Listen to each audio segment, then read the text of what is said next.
Temporary injection, അതാണ് നമ്മളിന്ന് discuss ചെയ്യാൻ പോകുന്ന ടോപ്പിക്ക്. ആദ്യമായിട്ട് ഒരു കാര്യം പറയാനുള്ളത്, ഇന്നത്തെ നമ്മുടെ പരിപാടിയുടെ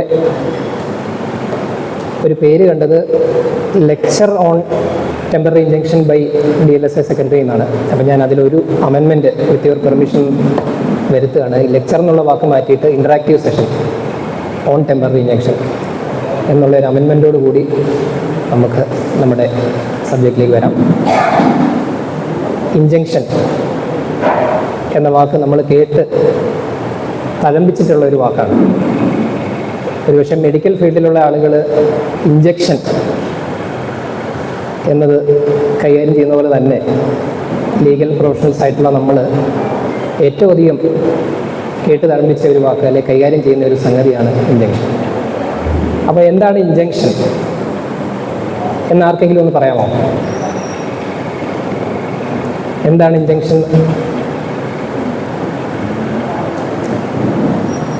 ഇഞ്ചക്ഷൻ എന്ന് പറഞ്ഞാൽ പ്രത്യേകിച്ചൊന്നുമില്ല, ഒരു കമാൻഡ് എന്ന് വേണമെങ്കിൽ പറയാം.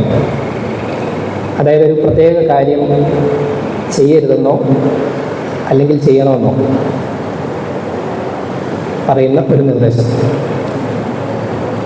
സുപ്രീം കോടതി ഇഞ്ചക്ഷൻ ഒരു വളരെ ഭംഗിയുള്ളൊരു ഡെഫിനേഷൻ കൊടുത്തിട്ടുണ്ട്. Judicial process. Injection is A judicial process by which a party is directed to do something or directed to refrain from doing something. ഇതിനെയാണ് ഇഞ്ചക്ഷൻ എന്ന് പറയുന്നത്. ഇഞ്ചക്ഷനെ സംബന്ധിക്കുന്ന നിയമം ഏതാണെന്ന് ചോദിച്ചു കഴിഞ്ഞാൽ നിങ്ങൾ എന്ത് പറയും? ആരും ഒന്നും മിണ്ടുന്നില്ലല്ലോ. നിങ്ങളിങ്ങോട്ട് പറഞ്ഞില്ലെങ്കിൽ ഞാൻ അങ്ങോട്ട് ചോദിക്കും.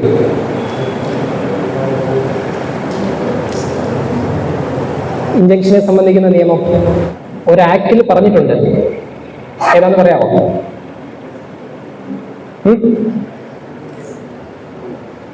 സ്പെസിഫിക് റിലീഫ് ആക്ട് ആരെങ്കിലും പറഞ്ഞോ? സ്പെസിഫിക് റിലീഫ് ആക്ടിൽ 3 പാർട്സ് ഉണ്ട്. അതിലെ പാർട്ട് 3 പ്രിവെന്റീവ് റിലീഫിന്റെ കീഴിൽ വരുന്ന ചാപ്റ്റേഴ്സ് 7 and 8. ഒന്നുമില്ല, സെക്ഷൻസ് 36 മുതൽ 42 വരെ. Specific relief act sections 36 to 42.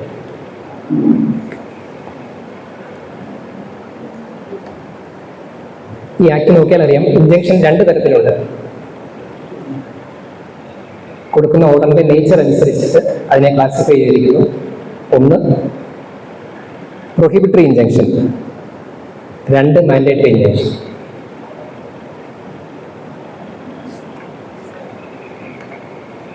Specific relief act section 38 ആണ് പ്രൊഹിബിറ്ററി ഇഞ്ചക്ഷനെ പറ്റി പറയുന്നത്. Perpetual injunction. സെക്ഷൻ 39 മാൻഡേറ്ററി ഇഞ്ചക്ഷനെ പറ്റി പറയുന്നത്. അതായത് പ്രൊഹിബിറ്ററി ഇഞ്ചക്ഷൻ എന്ന് പറഞ്ഞാൽ ഞാൻ ആദ്യം പറഞ്ഞു, ഒരു കാര്യം ചെയ്യരുത് എന്നുള്ള ഒരു കൽപ്പന.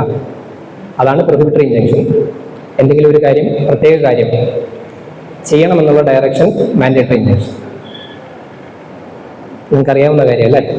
ഇതൊക്കെ എന്തിനാ ഞാൻ പറയുന്നതാണോ? ഇനി മറ്റൊരു ക്ലാസിഫിക്കേഷൻ പറയുന്നത്, ഇഞ്ചക്ഷൻ എന്താണെന്ന് നമ്മൾ പഠിച്ചു. ഇഞ്ചക്ഷൻ 2 types ഓഫ് ഇഞ്ചക്ഷൻ എന്താണെന്നുള്ളത് പഠിച്ചു.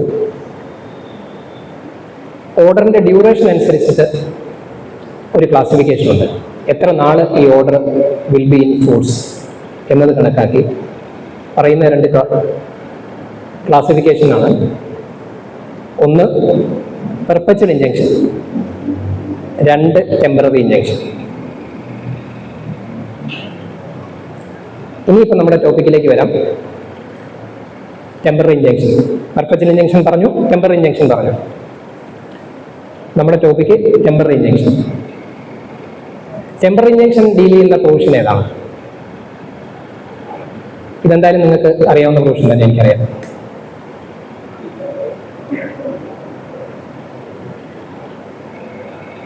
അതറിയാതിരിക്കാൻ വഴിയില്ല. Order 39 correct. നമ്മൾ മുമ്പേ പറഞ്ഞു, സ്പെസിഫിക് റിലീഫ് ആക്ട് ആണ് ഇഞ്ചക്ഷനെ സംബന്ധിക്കുന്ന നിയമം എന്ന് പറഞ്ഞു. ഇതെങ്ങനെ ഈ സ്പെസിഫിക് റിലീഫ് ഓർഡർ 39 ഇതിനെ എങ്ങനെ ക്ലബ് ചെയ്യാൻ പറ്റും? സ്പെസിഫിക് റിലീഫ് ആക്ട് എന്നല്ലേ നമ്മൾ ഇത്രയും നേരം പഠിച്ചത്. ഇതെങ്ങനെ ഓർഡർ 39 കോടതിക്ക് ഇൻജങ്ഷൻ തരാൻ പറ്റും?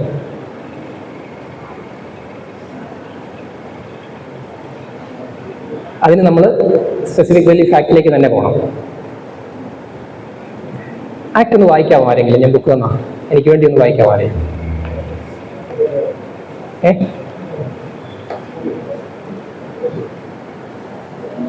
അത്ര എനർജി എനിക്ക് സേവ് ചെയ്യാലോ. അല്ല, ഇവിടെ നിന്ന് വായിച്ചാൽ മതി. 37(2) ഒന്ന് കേട്ടോണേ.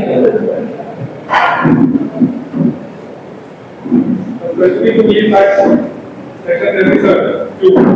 A preferential election can only be granted by the decree made at the hearing and upon the evidence of the suit.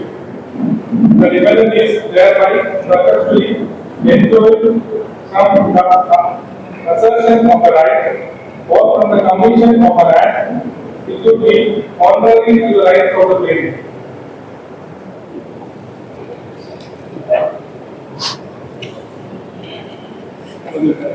മതി.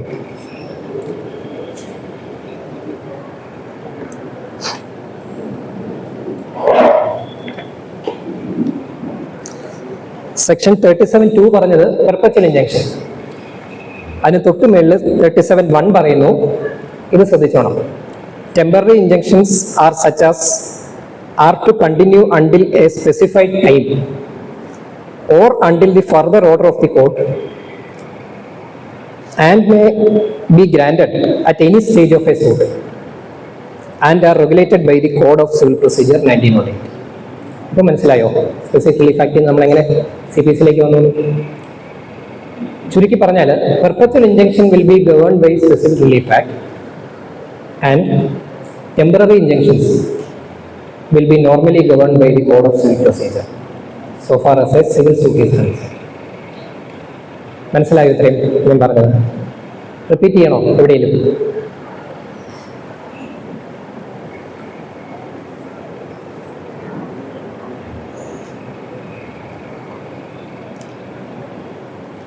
CPC-യിലെ ഒരു പ്രൊവിഷനെ പറ്റി ഇപ്പം നമ്മൾ പറഞ്ഞു അല്ലേ? ഓർഡർ 39 എന്ന് പറഞ്ഞു. മറ്റേതെങ്കിലും വകുപ്പുണ്ടോ CPC-യിൽ ഇൻജങ്ഷൻ ഗ്രാന്റ് ചെയ്യാൻ? അതല്ലെങ്കിൽ ഓർഡർ 39 കൊണ്ട് മാത്രം കോടതിക്ക് ഇൻജങ്ഷൻ ഗ്രാന്റ് ചെയ്യാൻ പറ്റുമോ?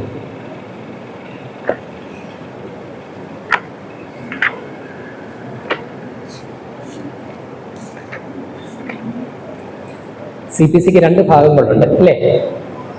അതിൻ്റെ മെയിൻ ബോഡി ഉണ്ട്, 158 സെക്ഷൻസ് ഉൾപ്പെടുന്ന മെയിൻ ബോഡി ഉണ്ട്.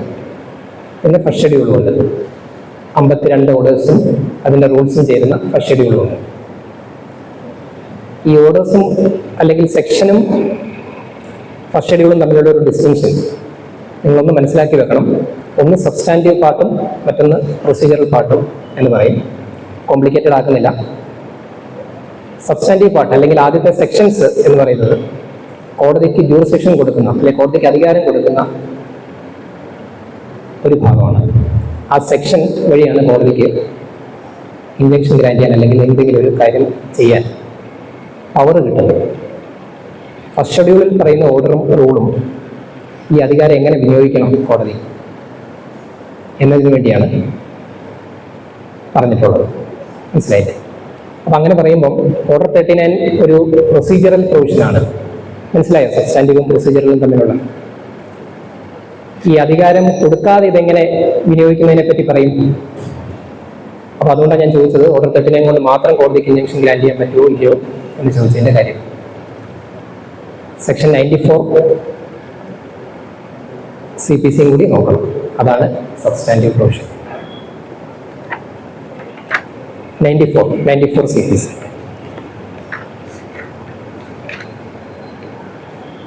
സെക്ഷൻ 94C ആണ് ശ്രദ്ധിക്കേണ്ട provision. Section 94 deals with supplemental proceedings. In order to prevent the ends of justice from being defeated, the court may, if it is so prescribed, A, B, ഇനി C ആണ്, grant a temporary injunction and in case of disobedience, commit the person guilty thereof to the civil prison and order that his property be attached and sold.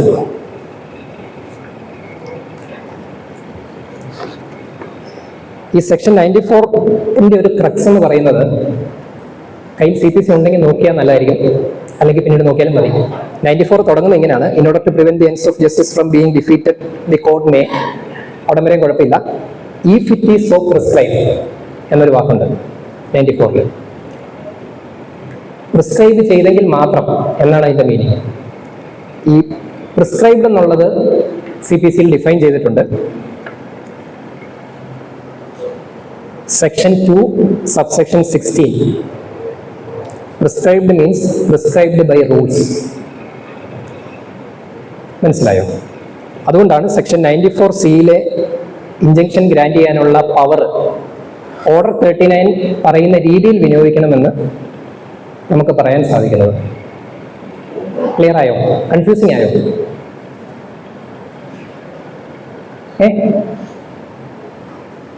നിങ്ങൾ പറയണോ? അതായത് specific relief act ആണ് ഇഞ്ചക്ഷനെ സംബന്ധിക്കുന്ന substantive നിയമം എന്ന് നമ്മൾ പഠിച്ചു. Substantive നിയമവും പ്രൊസീജിയർ നിയമവും നമ്മൾ മുമ്പേ പറഞ്ഞ പോലെ തന്നെ. സബ്സ്റ്റാൻറ്റീവ് നിയമം എന്ന് പറഞ്ഞു കഴിഞ്ഞാൽ, സബ്സ്റ്റാൻറ്റീവ് ലോ എന്ന് പറഞ്ഞു കഴിഞ്ഞാൽ റൈറ്റ്സ് ആൻഡ് ലയബിലിറ്റീസ് ഡിറ്റർമൈൻ ചെയ്യുന്ന നിയമം.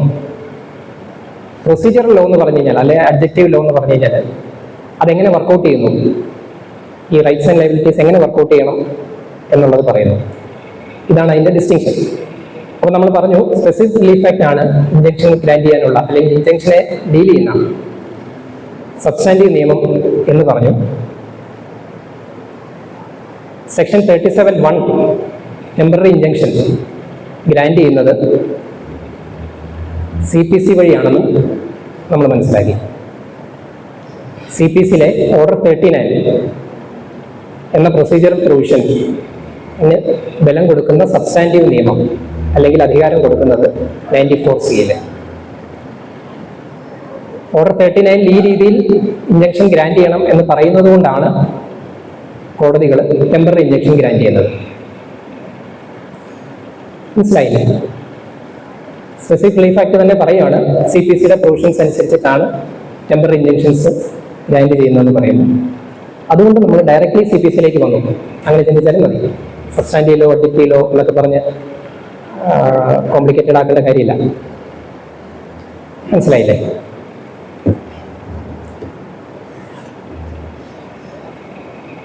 എന്താണ് ഒരു ടെമ്പററി ഇഞ്ചക്ഷൻ ഗ്രാൻഡ് ചെയ്യുന്നതിന്റെ പർപ്പസ്?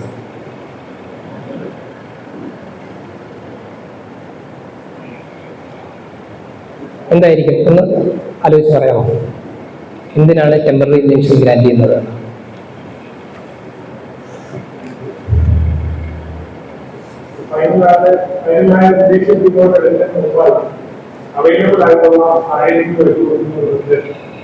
ശരി, കുറച്ചുകൂടി ഒന്ന് ആഡ് ചെയ്യാൻ പറ്റുമോ എന്തെങ്കിലും അതിൽ?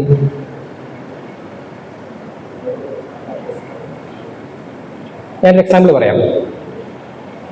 ഒരു suit based on immovable property എന്തും ആയിക്കോട്ടെ. ആ പ്രോപ്പർട്ടിയിൽ വലിയൊരു ബിൽഡിംഗ് നിൽക്കുന്നു, നല്ല എക്സ്പെൻസീവ് ആയിട്ടുള്ള, നല്ല രീതിയിൽ കൺസ്ട്രക്ട് ചെയ്ത ഒരു ബിൽഡിംഗ്. അപ്പോൾ പ്ലെയിൻറ്റിഫിന്റെ case, he's deprived of that property. അദ്ദേഹം ഔട്ട് ഓഫ് പൊസഷൻ ആണ്. Declaration of title, recovery of possession, injunction ഒക്കെ ചോദിക്കുന്ന ഒരു കേസ്. അദ്ദേഹത്തിന് ആ പ്രോപ്പർട്ടി എൻജോയ് ചെയ്യാനേ പറ്റുന്നില്ല. പ്രതിയുടെ കയ്യിലാണ് ഈ പ്രോപ്പർട്ടി, പ്രതിയാണിത് എൻജോയ് ചെയ്യുന്നത്. ഈ സൂട്ട് വന്നത് എന്തിനാന്ന് ചോദിച്ചു കഴിഞ്ഞാൽ, പെട്ടെന്നൊരു സുപ്രഭാതത്തിൽ ഈ കെട്ടിടം പ്രതി പൊളിക്കാൻ ശ്രമിക്കുന്നു എന്നുള്ള ഒരു അപ്രിഹെൻഷൻ, അതിന്മേലൊരു സൂട്ട് ഫയൽ ചെയ്തു. സൂട്ട് നമുക്കറിയാം 4 വർഷം, 5 വർഷം, അല്ലെങ്കിൽ 3 വർഷം, 2 വർഷം ഇതിനൊക്കെ ടൈം എടുക്കും. ഈ സൂട്ടിന്റെ അൾട്ടിമേറ്റ് തീരുമാനം വരുമ്പോഴേക്കും ഈ വാദി പറയുന്ന അപ്ലിക്കൻഷൻ സത്യമായാൽ, ബിൽഡിംഗ് പൊളിഞ്ഞു പോയി കഴിഞ്ഞാൽ ആ സൂട്ട് ചിലപ്പോൾ മീനിങ്ലെസ് ആയി മാറും, അല്ലേ? അപ്പൊ ആ ഒരു അവസ്ഥ ഒഴിവാക്കാൻ വേണ്ടി കോടതി പറയുന്നു ബിൽഡിംഗ് പൊളിക്കരുത് എന്നൊരു ടെമ്പററി ഇഞ്ചക്ഷൻ ഗ്രാൻഡ് ചെയ്താൽ അതിന്റെ ഉദ്ദേശം എന്തായിരിക്കും? ആ സബ്ജക്റ്റ് മാറ്റർ ഒന്ന് പ്രിസർവ് ചെയ്യണം. Preservation of subject matter. ഇത് മാത്രമാണ്, അല്ലെങ്കിൽ ഇതാണ് പരമപ്രധാനമായിട്ടുള്ള ടെമ്പററി ഇൻജെക്ഷൻ്റെ ഉദ്ദേശം.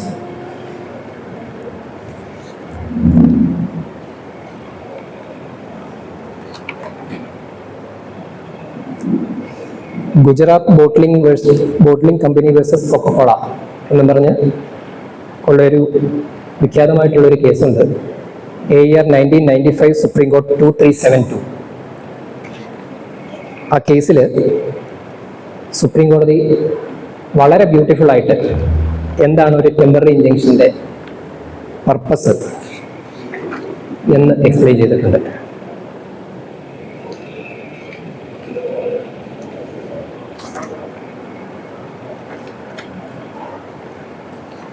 സമയം കിട്ടുമ്പോൾ ഒന്ന് വായിക്കുന്നത് നല്ലതാണ്. കുറഞ്ഞ വർഷം പാരഗ്രാഫ് 46 എങ്കിലും ഒന്ന് നോക്കിയിരിക്കണം നിങ്ങൾ എന്നാണ് എൻ്റെ ഒരു request. Relief by way of interlocutory injunction, temporary injunction തന്നെ, is granted to mitigate the risk of injustice to the plaintiff during the period before the uncertainty of legal rights could be resolve.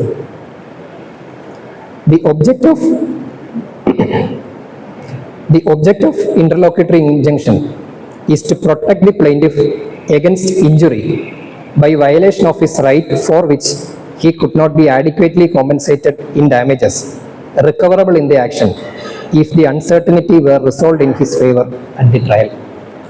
എന്നുള്ളൊരു beautiful explanation അതിൽ കൊടുത്തിട്ടുണ്ട്. താല്പര്യമുള്ളവർ ഇതൊന്ന് വായിക്കണം. ഞാൻ പറയുകയാണെങ്കിൽ must read ആണ് paragraph 46 of this decision.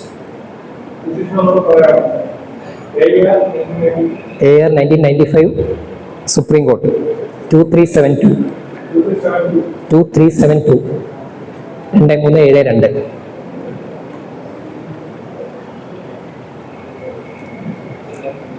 Who can apply for injunction? നമുക്കറിയാം പ്ലെയിൻറ്റിഫിന് അപ്ലൈ ചെയ്യാം, പ്ലെയിൻറ്റിഫാണ് അപ്ലൈ ചെയ്ത് കാണാറുള്ളത്. മറ്റാർക്കെങ്കിലും അപ്ലൈ ചെയ്യാൻ സാധിക്കുമോ? ടെമ്പററി ഇൻജങ്ഷൻ്റെ കാര്യം ചോദിക്കുന്നത്.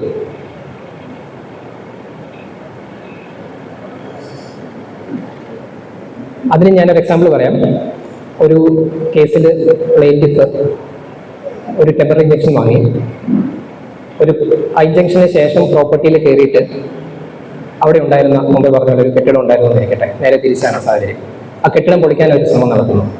അല്ലെങ്കിൽ കുറേ മരങ്ങളുണ്ടായിരുന്നു, വാല്യുബിൾ ട്രീസ്, അതെല്ലാം മുറിച്ച് കടത്താൻ ഒരു ശ്രമം. എന്തൊക്കെയായിരിക്കും പ്രതിയുടെ റെമഡി ഇങ്ങനെ ഒരു സാഹചര്യത്തിൽ? പ്രതിയുടെ അഭിഭാഷകരാണ് നിങ്ങൾ എന്ന് കരുതുക. പ്രതിക്കൊരു സൂട്ട് ഫയൽ ചെയ്യാം, സംശയമൊന്നുമില്ല. ഇതേ സൂട്ടിൽ കൗണ്ടർ ക്ലെയിമും ഫയൽ ചെയ്യാം. ശരി, സൂട്ടും ഇല്ല, കൗണ്ടർ ക്ലെയിമും ഇല്ല, ഈവൻ റിട്ടേൺ സ്റ്റേറ്റ്മെന്റ് പോലും ഇല്ല. അങ്ങനെ ഒരു സാഹചര്യത്തിൽ പ്രതിക്ക് ഒരു ഇൻജങ്ഷൻ ചോദിക്കാൻ സാധിക്കുമോ?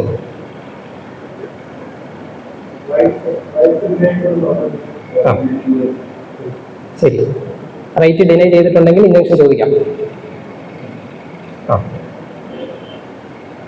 ഏത് പ്രൊവിഷൻ വെച്ച് ചോദിക്കും?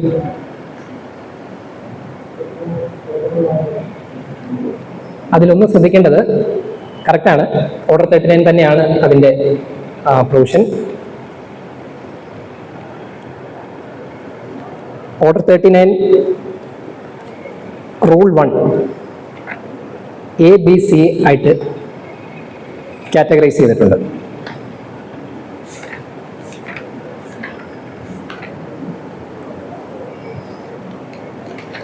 അതിൽ ക്ലോസസ് B and C പ്രതിക്കെതിരെയുള്ള ഇൻജങ്ഷനെ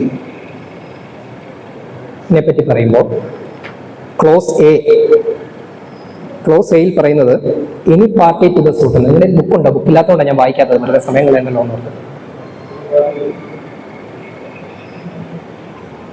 order 39 rule 1 sub rule A that where in any suit it is proved by affidavit or otherwise എന്നാണ് തുടങ്ങുന്നത്.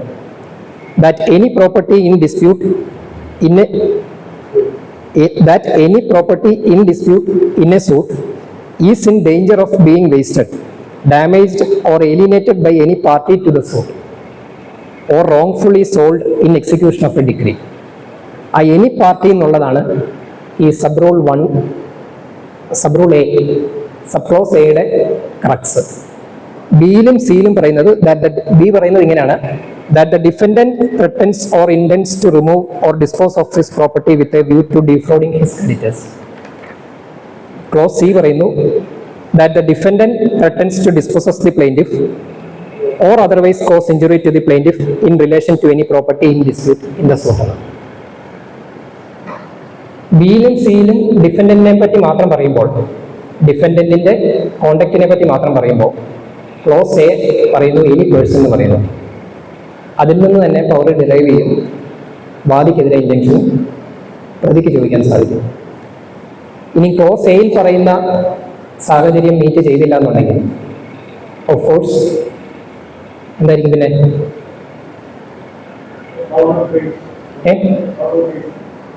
കൗണ്ടർ കേസ് ഉണ്ട്. ഞാൻ പറഞ്ഞ ഇഞ്ചക്ഷന്റെ കാര്യത്തില നമ്മുടെ വജാഹിദ ഇല്ലേ, ഏതാ അതന്നെ 151, അതിവിടെ നമുക്ക് പ്രയോഗിക്കാം. ക്ലോസ് 1A സൈലന്റ് ആണെങ്കിൽ 151 അനുസരിച്ച് അത് വാദിക്കും ചോദിക്കാം, പ്രതിക്കും ചോദിക്കാം.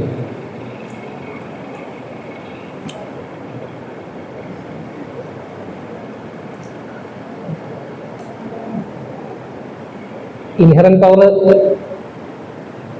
എന്താണെന്നുള്ളത് മനസ്സിലാക്കിയിട്ടുണ്ടോ?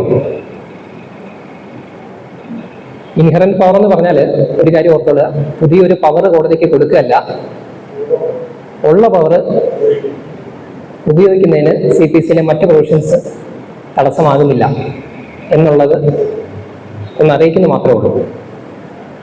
അതായത് ഒരു കോടതി എസ്റ്റാബ്ലിഷ് ചെയ്യുമ്പോൾ ഈ പറയുന്ന സെക്ഷൻസ് കൊടുക്കുന്ന പവർ അല്ലാതെ മറ്റ് പല പവറുകളും ഉണ്ടാവും ടു ഡു ജസ്റ്റിസ്. അപ്പം അങ്ങനെയുള്ള പല പവറുകളും എക്സസൈസ് ചെയ്യുന്നതിന് ഈ ഓർഡർ 39 മറ്റ് പ്രൊവിഷൻസോ ഇഞ്ചക്ഷൻ്റെ കാര്യത്തിലാണ് ഞാൻ പറയുന്നത് തടസ്സമല്ല. അതാണ് 151-ന്റെ in the context of order 39 principle.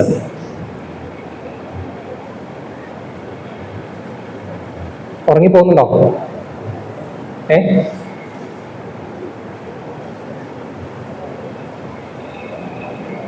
എപ്പോഴാണ് കോടതി ഇഞ്ചക്ഷൻ ഗ്രാന്റ് ചെയ്യുന്നത്? ടെമ്പററി ഇഞ്ചക്ഷൻ ഗ്രാന്റ് ചെയ്യുന്നത്, അല്ലെങ്കിൽ ടെമ്പററി ഇഞ്ചക്ഷൻ ഗ്രാന്റ് ചെയ്യാൻ എന്തൊക്കെ കണ്ടീഷൻസ് സാറ്റിസ്ഫൈ ചെയ്യണം?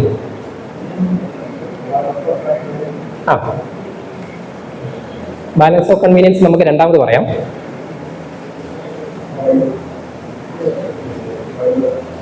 പ്രൈമ ഫേസി കേസ്, അതെ നിങ്ങളൊന്ന് പറഞ്ഞേ. ഞാൻ ആദ്യം പറഞ്ഞു ഇന്ററാക്ഷൻ ആണ്, ലെക്ചർ ആണെങ്കിലേ നിങ്ങൾക്ക് ഉറങ്ങാൻ അധികാരമുള്ളൂ അല്ലേ? കറക്റ്റാണ്. പ്രൈമ ഫേസി കേസ് വേണം, ബാലൻസ് ഓഫ് കൺവീനിയൻസ് ആപ്ലിക്കന്റിന്റെ ഭാഗത്തുണ്ടാകണം, ഇഞ്ചക്ഷൻ കൊടുത്തില്ല എന്നുണ്ടെങ്കിൽ ഇറിപ്പയറബിൾ ഇഞ്ചുറി ആൻഡ് ലോസ് സംഭവിക്കണം. ഇതാണ് 3 ക്ലാസിക്കൽ റിക്വയർമെന്റ് ആയിട്ട് നമ്മൾ പറഞ്ഞു കാണുന്നത്. നാലാമത് ഒന്നുകൂടി വേണമെങ്കിൽ പറയാം, പാർട്ടീസിന്റെ കോണ്ടാക്റ്റും കൂടി നോക്കണം. Contact should be in such a way that you should be entitled to the injunction എന്നുള്ളത്. അപ്പൊ ഇത്രയും കാര്യങ്ങൾ യഥാർത്ഥത്തിൽ ഇതൊരു ജഡ്ജ്മെന്റ് ലോ എന്ന് വേണമെങ്കിൽ പറയാം. ഓർഡർ 39 റൂൾ 1 പറയുന്നത് ഞാൻ മുമ്പേ വായിച്ചു, where in any suit it is proved by affidavit or otherwise. Affidavit വഴിയോ അല്ലാതെയോ, സാധാരണഗതിയിൽ അഫിഡവിറ്റ് വരുന്നുണ്ട്, അതുകൊണ്ട് നമ്മൾ ബുദ്ധിമുട്ടാറില്ല. അഫിഡവിറ്റ് വഴിയോ അല്ലാതെയോ പ്രൂവ് ചെയ്യുന്ന സാഹചര്യങ്ങളിൽ ഈ പ്രൂവ് അല്ലെങ്കിൽ പ്രൂവ്ഡ് എന്നുള്ള കൺസെപ്റ്റിന് കോടതികൾ കൊടുത്ത ഒരു ഇന്റർപ്രിട്ടേഷനാണ് നമ്മളിപ്പോൾ കേട്ട പ്രൈമ facie case, balance of convenience, അതേപോലെ ഇറിപ്പയറബിലിറ്റി ഓഫ് ഇഞ്ചുറി എന്ന് പറയുന്നത്. നമുക്കിത് ഒന്ന് 1 by 1 നോക്കാം. പ്രൈമ ഫേസി കേസ് എന്താണ്, അല്ലെങ്കിൽ ബാലൻസ് ഓഫ് കൺവീനിയൻസ് എന്താണ്, എന്നുള്ള കാര്യങ്ങൾ. സാധാരണ നമ്മൾ അഫിഡവിറ്റിൽ കാണും അല്ലേ, ക്ലെയിന്റ് ഫയൽ ചെയ്യുമ്പം അതിന്റെ ഒരു റെപ്ലിക്ക ആയിരിക്കാം സാധാരണഗതിയിൽ ഒരു അഫിഡവിറ്റ് അല്ലെങ്കിൽ ഇഞ്ചക്ഷൻ ആപ്ലിക്കേഷന്റെ അഫിഡവിറ്റ്. അപ്പൊ അതിൽ ഈ പറഞ്ഞ കാര്യങ്ങളൊക്കെ ചേർത്തിട്ടുണ്ടാവും ഇല്ലേ? ഇപ്പൊ അനൂപ് സ്റ്റീഫൻ സാർ ഫയൽ ചെയ്ത ഒരു അന്യായം വന്നിരിക്കട്ടെ, അപ്പൊ അതിൽ ഈ 3 കാര്യങ്ങൾ മാത്രമായിരിക്കത്തില്ല, അല്ലെ 4 കാര്യങ്ങൾ മാത്രമായിരിക്കത്തില്ല, 40 കാര്യങ്ങളും കാണും. പ്ലെയിൻറ്റിഫിനോളം മാന്യനായിട്ടൊരു വ്യക്തി കാണില്ല അന്യായം വായിച്ചു കഴിഞ്ഞാൽ, അല്ലേ? അപ്പം പ്രതി വന്ന് പത്രിക ഫയൽ ചെയ്യുമ്പോഴാണ് അറിയുന്നത് ഇദ്ദേഹത്തോളം മോശക്കാരനായിട്ടുള്ള ഒരാൾ വേറെ കാണത്തില്ല എന്നുള്ളത്. അപ്പൊ ഇൻഗ്രീഡിയൻസ് നിർബന്ധമായിട്ടും സാറ്റിസ്ഫൈഡ് അല്ല എന്നുണ്ടെങ്കിൽ ഇൻജങ്ഷൻ അർഹതയില്ല എന്നുള്ളതാണ് മനസ്സിലാക്കേണ്ട ഒരു കാര്യം. നമുക്ക് ഓരോന്ന് നോക്കാം. പ്രൈമ ഫേസി കേസ് എന്താണെന്നുള്ളത്. പ്രൈമ ഫേസി കേസ് എന്ന് പറഞ്ഞാൽ എന്താണ്? നമ്മൾ മിക്കവാറും കേട്ടിട്ടുള്ള ഒരു എക്സ്പ്രഷൻ ആണ്, അല്ലേ? പ്രൈമ ഫേസി എന്നുള്ള വാക്ക് നമ്മൾ ക്രിമിനലും സിവിലിലും ഒക്കെ മിക്കവാറും ഒക്കെ ഉപയോഗിക്കാറുണ്ട്. എന്താണ് പ്രൈമ ഫേസി എന്ന് ഉദ്ദേശിക്കുന്നത്? പ്രഥമ ദൃഷ്ട്യ, അല്ലേ? അറ്റ് ദി ഫസ്റ്റ് സൈറ്റ് എന്നേ ഉള്ളൂ. ഒരു കാലത്ത് ഉണ്ടായിരുന്ന ഒരു വ്യൂ എന്ന് പറയുന്നത് ഇഞ്ചക്ഷൻ എന്ന് പറഞ്ഞു കഴിഞ്ഞാൽ ഇപ്പോൾ വാദിക്ക് അനുകൂലമായിട്ട് കൊടുക്കുന്ന ഇഞ്ചക്ഷൻ ആണെന്നുണ്ടെങ്കിൽ പ്രതിയുടെ ലീഗൽ റൈറ്റ്സ് കർട്ടൈൽ ചെയ്ത് പ്രതിയെ പൂർണ്ണമായിട്ടും ആ പ്രോപ്പർട്ടിയിൽ നിന്ന് അകറ്റി നിർത്തുന്ന ഒരു പ്രക്രിയ ആയതുകൊണ്ട് ഒരു തറോ സാറ്റിസ്ഫാക്ഷൻ കോടതിക്ക് വേണം. അപ്പൊ അത്ര കണ്ട് ശക്തമായിട്ടുള്ള ഒരു കേസ് ഉണ്ടെന്നുണ്ടെങ്കിൽ മാത്രമേ പ്രൈമ ഫേസി കേസ് ഉണ്ടെന്ന് പറയാൻ സാധിക്കുകയുള്ളൂ, ഇഞ്ചക്ഷൻ കൊടുക്കാൻ സാധിക്കുകയുള്ളൂ എന്നുള്ളതായിരുന്നു ഒരു കാലം വരേക്കും പ്രബലമായിട്ടുണ്ടായിരുന്ന ഒരു വ്യൂ. ഇത് റെക്കഗ്നൈസ് ചെയ്ത് വന്നിട്ടുള്ള ഒരു ഡിസിഷനാണ് വെള്ളക്കുട്ടി വേഴ്സസ് കാക്കയാനി 1967 KLT 667. അതിൽ 667 അതിൽ പറയുന്നത് grant of injunction is a serious matter that it restrains the opposite party from exercising their rights. So court shall not issue injunction unless it is thoroughly satisfied that there is a prima facie case in favor of the plaintiff. അപ്പോൾ അത്ര കണ്ട് ശക്തമായിട്ടുള്ള ഒരു prima facie case ഇല്ല എന്നുണ്ടെങ്കിൽ injection grand ചെയ്യാൻ പറ്റില്ല എന്നുള്ളതായിരുന്നു 1967 KLT 667 നമ്മുടെ കേരള ഹൈക്കോടതി പറഞ്ഞു വെച്ചത്. ഇത് തുടർന്ന് അങ്ങോട്ട് കുറെ നാൾ ഫോളോ ചെയ്തു. ലീഗൽ ഫ്രട്ടേണിറ്റിയിൽ ഇതൊരു ഡിസ്കഷന് പാത്രമായി എന്നാണ് വായിക്കുന്നതിൽ നിന്ന് മനസ്സിലായത്. കാരണം ഇങ്ങനെ എത്ര കടുംപിടുത്തം പിടിക്കേണ്ടതുണ്ടോ, ഈ റൂളിനെ അത്ര സ്ട്രിക്റ്റ് ആയിട്ട് കാണേണ്ടതുണ്ടോ എന്നുള്ളതായിരുന്നു നിയമവിദഗ്ധരുടെ ഇടയിലുള്ള ഒരു അഭിപ്രായം. എനിവേ, ഈ ഒരു ഒബ്സർവേഷൻ, ഈ ഡിസിഷൻ 1985 ഓവർറൂൾ ചെയ്തു ഡിവിഷൻ ബെഞ്ച് ഓഫ് ഹൈക്കോടതി. ജോഷുവ വേഴ്സസ് ഗീവർഗീസ് മാർ ഡയസ്കോറസ് എന്ന് പറയുന്ന കേസിൽ അതിന്റെ citation ILR 1985 1 Kerala page number 1.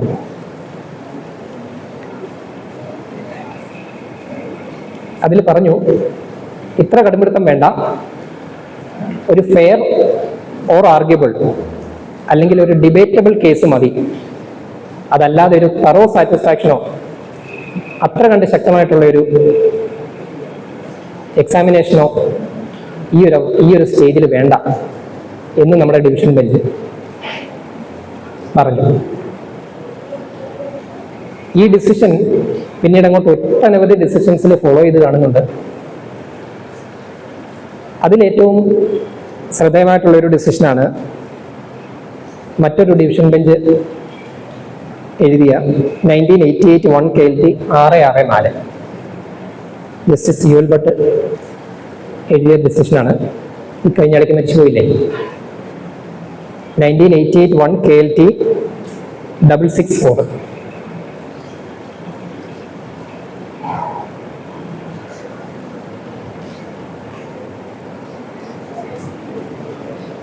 ഇതിൽ പ്രൈമ ഫേസി കേസ് എന്താണെന്നുള്ളത് വളരെ ഭംഗിയായിട്ട്, യഥാർത്ഥത്തിൽ അതൊരു ജഡ്ജിനാണ് കൂടുതൽ ആപ്ലിക്കേഷൻ വരുന്നതെന്ന് എനിക്ക് തോന്നുന്നു അത് വായിക്കുമ്പോൾ.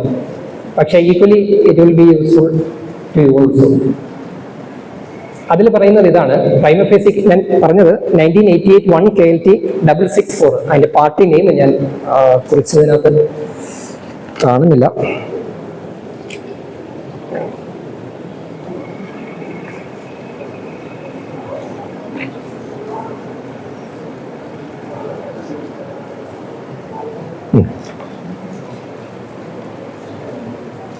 പാർട്ടി നെയിം ഇതാണ്,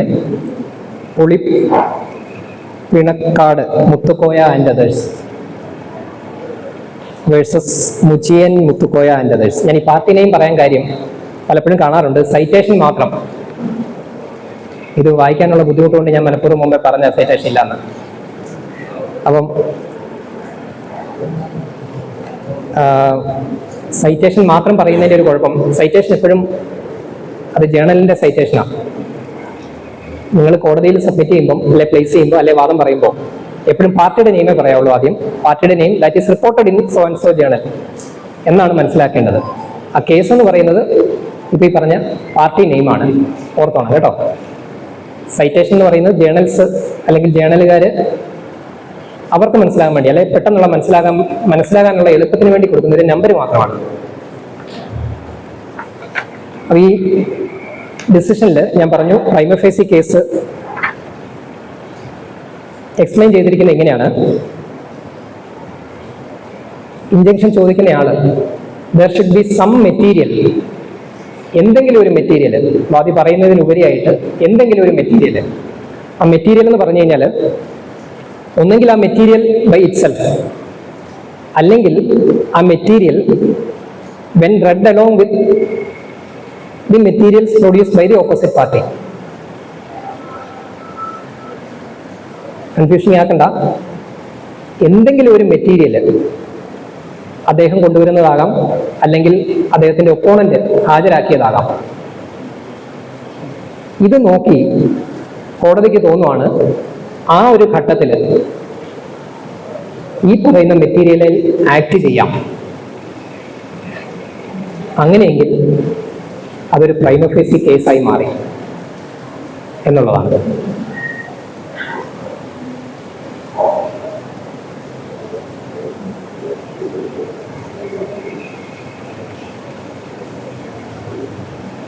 കോംപ്ലിക്കേഷൻ ആകുന്നുണ്ടോ പറയുന്നത്?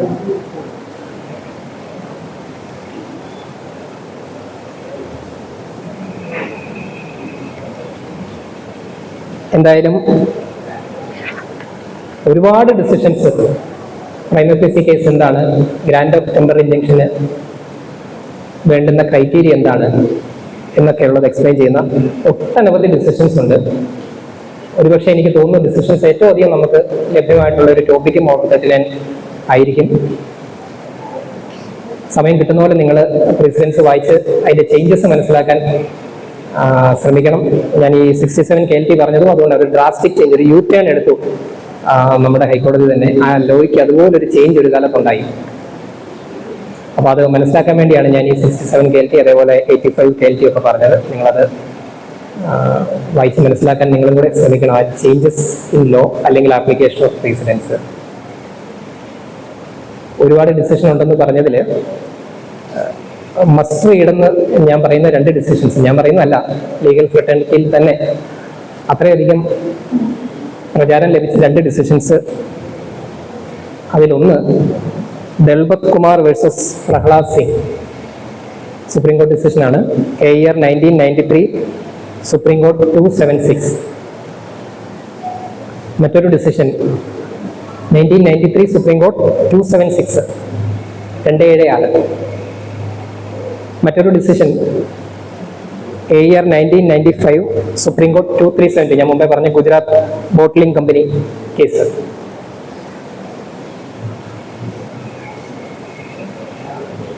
രണ്ട് ലാൻഡ്മാർക്ക് ഡിസിഷൻസ് എന്ന് വേണമെങ്കിൽ പറയാം. ഇതിന്റെയൊക്കെ ഒരു സംക്ഷിപ്തം എന്ന് പറയുന്നത്, പ്രൈമ ഫേസി കേസ് എന്ന് പറഞ്ഞു കഴിഞ്ഞാൽ ഒരു substantial question raised which needs investigation and a decision on merits. ഒരു ബോണഫൈഡ് കണ്ടൻഷൻ, നമ്മൾ മുമ്പേ പറഞ്ഞ പോലെ fair or arguable or debatable case which needs investigation and which is raised bona fide. ഉത്തമ വിശ്വാസത്തിൽ ട്രയലിലേക്ക് പോകണം എന്നൊരു ഇംപ്രഷൻ ഉണ്ടാക്കുന്ന ഒരു കേസ്, അതിനെ പ്രൈമ ഫേസി കേസ് എന്ന് പറയാം. രണ്ടാമത്തെ ക്രൈറ്റീരിയ ഏതായിരിക്കും ഇൻജങ്ഷൻ ഗ്രാൻഡ് ചെയ്യാൻ? Balance of convenience. ഈ ബാലൻസ് ഓഫ് കൺവീനിയൻസ് എന്നുള്ള പദവും നമ്മൾ ഒരുപാട് കേട്ടിട്ടുണ്ടാവും. ഏറ്റവും ചുരുക്കി പറഞ്ഞു കഴിഞ്ഞാൽ യഥാർത്ഥത്തിൽ അതൊരു തൂക്കിനോക്കലാണ്, വെയിങ് ആണ്. Weighing of likelihood of injury എന്ന് പറയും. ഉണ്ടായേക്കാവുന്ന ബുദ്ധിമുട്ട് അതേത് ഭാഗത്താണ് കൂടുതൽ എന്ന് നോക്കുന്ന ഒരു പ്രക്രിയ. അതായത് കുറച്ചുകൂടെ എക്സ്പ്ലെയിൻ ചെയ്ത് പറഞ്ഞു കഴിഞ്ഞാൽ, ഇഞ്ചക്ഷൻ കൊടുത്തില്ലെങ്കിൽ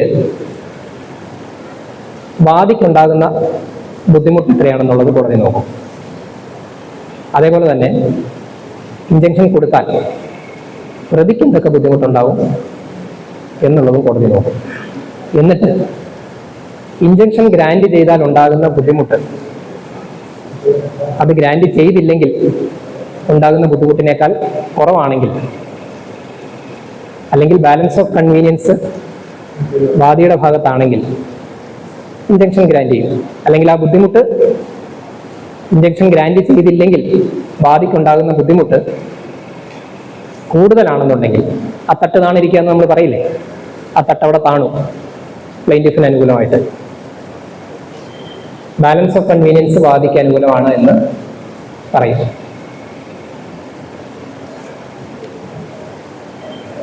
മനസ്സിലായില്ലേ? അത് മൂന്നാമത്തെ പോയിന്റ് ഇറിപ്പയറബിലിറ്റി ഓഫ് ഇഞ്ചുറി എന്ന് പറയും. അതും അധികം നിങ്ങൾ കോംപ്ലിക്കേറ്റഡ് ആക്കണമെന്നില്ല. റിപ്പയർ ചെയ്യാൻ സാധിക്കാത്ത ഒരു ഇഞ്ചുറി എന്ന് പറഞ്ഞു കഴിഞ്ഞാൽ ഒരു ഫിസിക്കലി ഒരു റിപ്പയർ പോസിബിൾ അല്ല എന്നുള്ളതല്ല, അതൊരു മെറ്റീരിയൽ ഇഞ്ചുറി ആയിരിക്കണം. ആഡിക്വേറ്റ് കോമ്പൻസേഷൻ അല്ലെങ്കിൽ ആഡിക്വേറ്റ്ലി കോമ്പൻസേഷൻ വഴി ആഡിക്വേറ്റ്ലി റെമഡി ചെയ്യാൻ സാധിക്കില്ല. നഷ്ടപരിഹാരം കൊടുത്ത് ഒരു ആഡിക്വേറ്റ് റെമഡി സാധ്യമാവുകയില്ല എന്ന് വരുമ്പോഴാണ് ഇറിപ്പയറബിൾ ഇഞ്ചുറി ഉണ്ടായി എന്ന് പറയുക.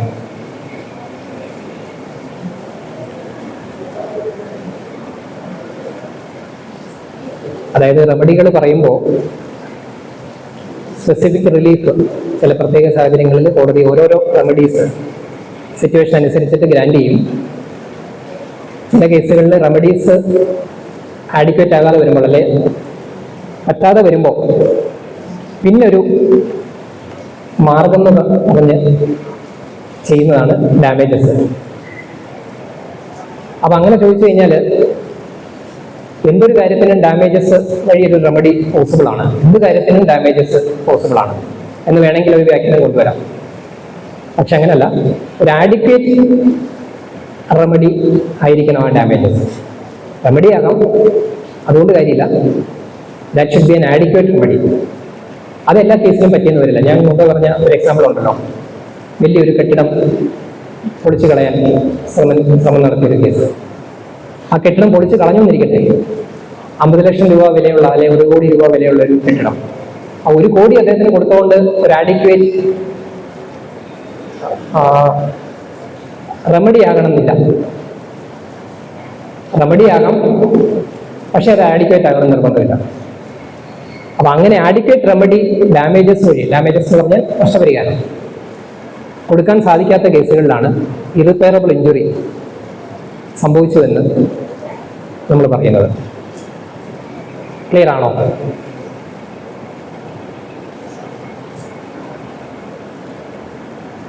ഈ കാര്യത്തിലും നമ്മുടെ ദൽപത് കുമാർ വേഴ്സസ്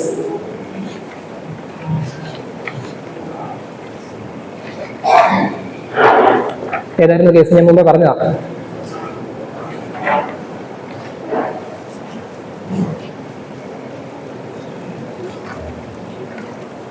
എനിവേ, ദൽപത് കുമാറിന്റെ കേസ് 1993 സുപ്രീം കോർട്ട് 276 അല്ലേ, മുമ്പ് എഴുതിയെടുത്തതാ.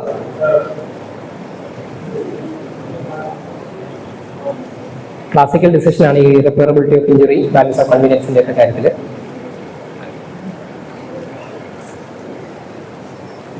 ഇതൊന്നുകൂടെ ഒന്ന് എക്സ്പ്ലെയിൻ ചെയ്ത് പറഞ്ഞു കഴിഞ്ഞാൽ, ടെമ്പററി ഇഞ്ചക്ഷൻ ഗ്രാൻഡ് ചെയ്യുന്ന കോടതി നോക്കേണ്ട ഒരു ക്രൈറ്റീരിയ എന്ന് പറഞ്ഞു കഴിഞ്ഞാൽ പ്ലെയിൻറ്റിഫ് ഒരു കേസായിട്ട് വരികയാണ്. ആ സമയത്ത് കോടതിക്ക് അറിയില്ല ഇത് പറയുന്നത് പൂർണ്ണമായിട്ട് സത്യമാണോ ഇല്ലയോ എന്നുള്ളത്. അദ്ദേഹം പറയുന്ന കാര്യം എവിഡൻസ് എടുത്ത് വിചാരണ നടത്തി തീരുമാനിക്കേണ്ട ഒന്നാണ്. ഈ എവിഡൻസ് എടുത്ത് വിചാരണ നടത്തി തീരുമാനിച്ച് ഡിഗ്രി വരുന്ന സ്റ്റേജ് എന്ന് പറഞ്ഞു കഴിഞ്ഞാൽ നമ്മൾ മുമ്പേ പറഞ്ഞ പോലെ ഒരു 2 വർഷം 3 വർഷം 4 വർഷം അങ്ങനെ അങ്ങ് പോയി പോകും. അപ്പൊ ഈ ഇടയ്ക്കുള്ള ഇന്റർവീനിങ് പീരീഡിൽ ഇദ്ദേഹത്തിന്റെ റൈറ്റ് പ്രൊട്ടക്ട് ചെയ്യാൻ വേണ്ടി നടത്തുന്ന ഒരു നടപടിയാണ് ഗ്രാൻഡ് ഓഫ് ടെമ്പററി ഇഞ്ചക്ഷൻ.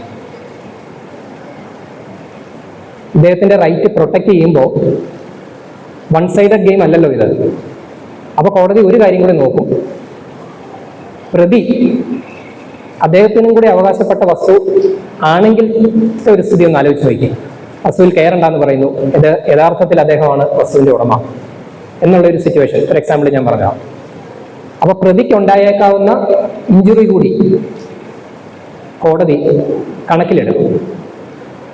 ആ കണക്കിലെടുത്തതിന് ശേഷം കോടതിക്ക് തോന്നുവാണ് ഈ ഇന്റർവീനിങ് പീരീഡിൽ ഇങ്ങനെ ഈ പ്രോപ്പർട്ടി പ്രിസർവ് ചെയ്തില്ല എന്നുണ്ടെങ്കിൽ ഇത് അനീതിയാകും എന്ന് കോടതിക്ക് ബോധ്യം വന്നാൽ ടെമ്പററി ഇഞ്ചക്ഷൻ തരും. ഇതാണ് അതിൻ്റെ ക്രക്സ്. ക്ലിയർ അല്ലേ? 3 കാര്യങ്ങൾ മാത്രമാണ് നമ്മളിപ്പം ഡിസ്കസ് ചെയ്തത്. Prima facie case, balance of convenience, irreparable injury പറഞ്ഞു. 4ാമത്തെ ഒരു കാര്യം കോണ്ടാക്ട് ഓഫ് ദി പാർട്ടീസും കൂടി നോക്കണം. കാരണം എന്താ, ക്ലീൻ ഹാൻഡ്സോട് കൂടി അല്ല വന്നെന്നൊക്കെ ആർഗ്യൂ ചെയ്ത് കേൾക്കാറില്ലേ, അല്ലെ ആർഗ്യൂ ചെയ്യാറില്ലേ? അതിൻ്റെ ഒരു കാരണം കോർട്ട് ഓഫ് ഇഞ്ചക്ഷൻ ടെമ്പററി ആയിക്കോട്ടെ പെർപെച്വൽ ആയിക്കോട്ടെ is a court of equity. Is a court of equity. Equitable റിലീഫാണ്, ഡിസ്ക്രിഷണറി റിലീഫാണ്. അപ്പോൾ it is the prerequisite that the person who approaches the court comes with clean hands. Equity ചോദിക്കുന്നയാള് equity ചെയ്യണം. ഒന്ന് പറയും മറ്റൊന്ന് പ്രവർത്തിക്കും എന്നുള്ള രീതി നടക്കത്തില്ല. അത്രേ ഉദ്ദേശിച്ചിട്ടുള്ളൂ. ഇക്വിറ്റി എന്ന് പറഞ്ഞു കഴിഞ്ഞാൽ ഒരു പ്രത്യേക പ്രൊവിഷൻ ഓഫ് ലോ അപ്ലൈ ചെയ്യാനില്ലാത്ത ഒരു സ്ഥിതി വരുന്ന ഒരു സന്ദർഭം. ജസ്റ്റിസ് റെൻഡർ ചെയ്യാൻ വേണ്ടി കോടതി 2 കൂട്ടരുടെയും ഇൻട്രസ്റ്റ് പ്രൊട്ടക്ട് ചെയ്തുകൊണ്ട് ഒരു തീരുമാനത്തിലെത്തും. അങ്ങനെ വേണമെങ്കിൽ പറയാം. ഞാൻ വായിക്കുന്നില്ല, ജുഡീഷ്യൽ പ്രസിഡൻസിൽ തന്നിരിക്കുന്ന എക്സ്പ്ലനേഷൻ ഒന്നും ഇതിലേക്ക് ഞാൻ പോകുന്നില്ല. അതായത് 2 കൂട്ടരും തമ്മിലൊരു തർക്കം നടക്കുന്നു. ഒരു ഭാഗം ന്യായമാണെന്ന് കാണുന്നു, അദ്ദേഹത്തിന് കൊടുക്കാനൊരു സ്പെസിഫിക് ആയിട്ടൊരു റിലീഫ് കോടതിയുടെ കൈവശം ഇല്ല എന്നുണ്ടെങ്കിൽ ഒരു വയാ മീഡിയ അപ്രോച്ച് നടത്തി 2 കൂട്ടരുടെയും ഇൻട്രസ്റ്റ് പ്രൊട്ടക്ട് ചെയ്ത പ്രക്രിയ. ലോ സൈലന്റ് ആയിരിക്കാം, കോടതി നോക്കിയിട്ട് 2 കൂട്ടർക്കും നഷ്ടം വരരുത്, അത്രേ ഉള്ളൂ. 5 ലക്ഷം രൂപ കൊടുക്കാനുണ്ട്, അല്ലെ 10 ലക്ഷം രൂപ കൊടുക്കാനുണ്ടെന്ന് പറയുമ്പോൾ നിങ്ങളൊരു 7.5 ലക്ഷം രൂപ കൊടുക്കുക എന്ന് പറഞ്ഞൊരു തീർപ്പ് കൽപ്പിക്കുന്ന പോലെ തന്നെ 2 കൂട്ടർക്കും ഇൻജസ്റ്റിസ് വരാത്ത രീതിയിൽ ഒരു തീരുമാനത്തിലേക്ക് എത്തുന്നു. അതാണ് ഇക്വിറ്റി എന്ന് പറയുന്നതിൻ്റെ ഒരു, എനിക്ക് സിംപ്ലിഫൈ ചെയ്ത് പറയാൻ തോന്നുന്ന ഒരു എക്സ്പ്ലനേഷൻ.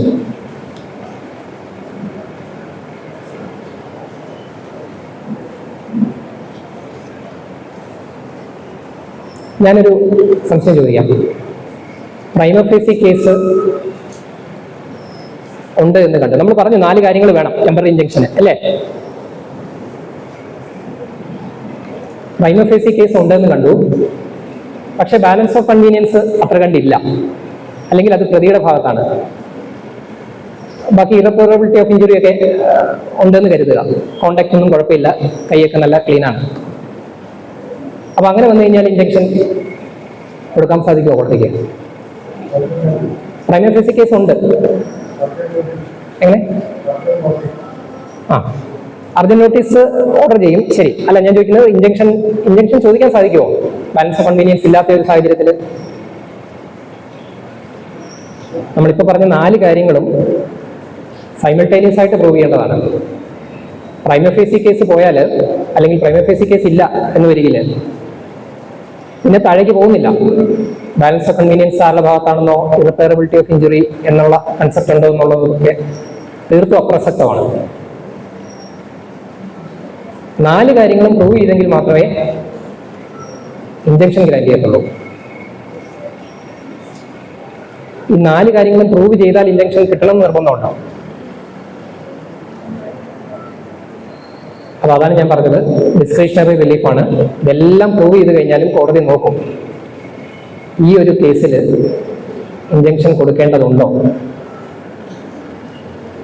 ആ ഡിസ്ക്രിഷണറി പ്രോസസ്സിലൂടെ കഴിഞ്ഞതിന് ശേഷം മാത്രമേ ഇഞ്ചക്ഷൻ കിട്ടുകയുള്ളൂ.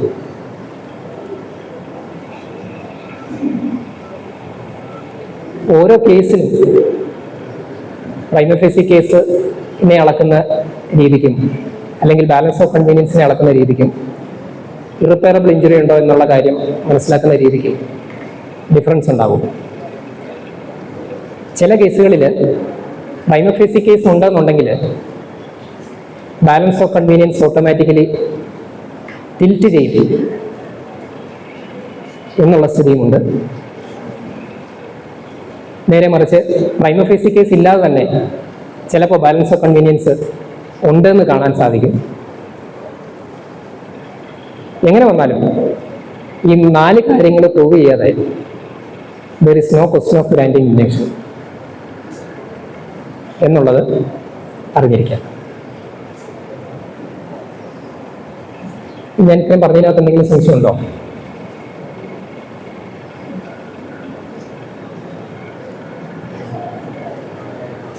സംശയമില്ലെങ്കിൽ അടുത്ത ടോപ്പിക്കിലേക്ക് പോകും.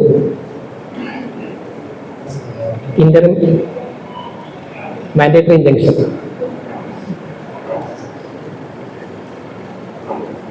ഇന്ററിം മാൻഡേറ്ററി ഇഞ്ചക്ഷൻ അല്ലെങ്കിൽ ടെമ്പററി മാൻഡേറ്ററി ഇഞ്ചക്ഷൻ, അതും ഗവേൺ ചെയ്യുന്നത് ഓർഡർ 39 തന്നെയാണ്.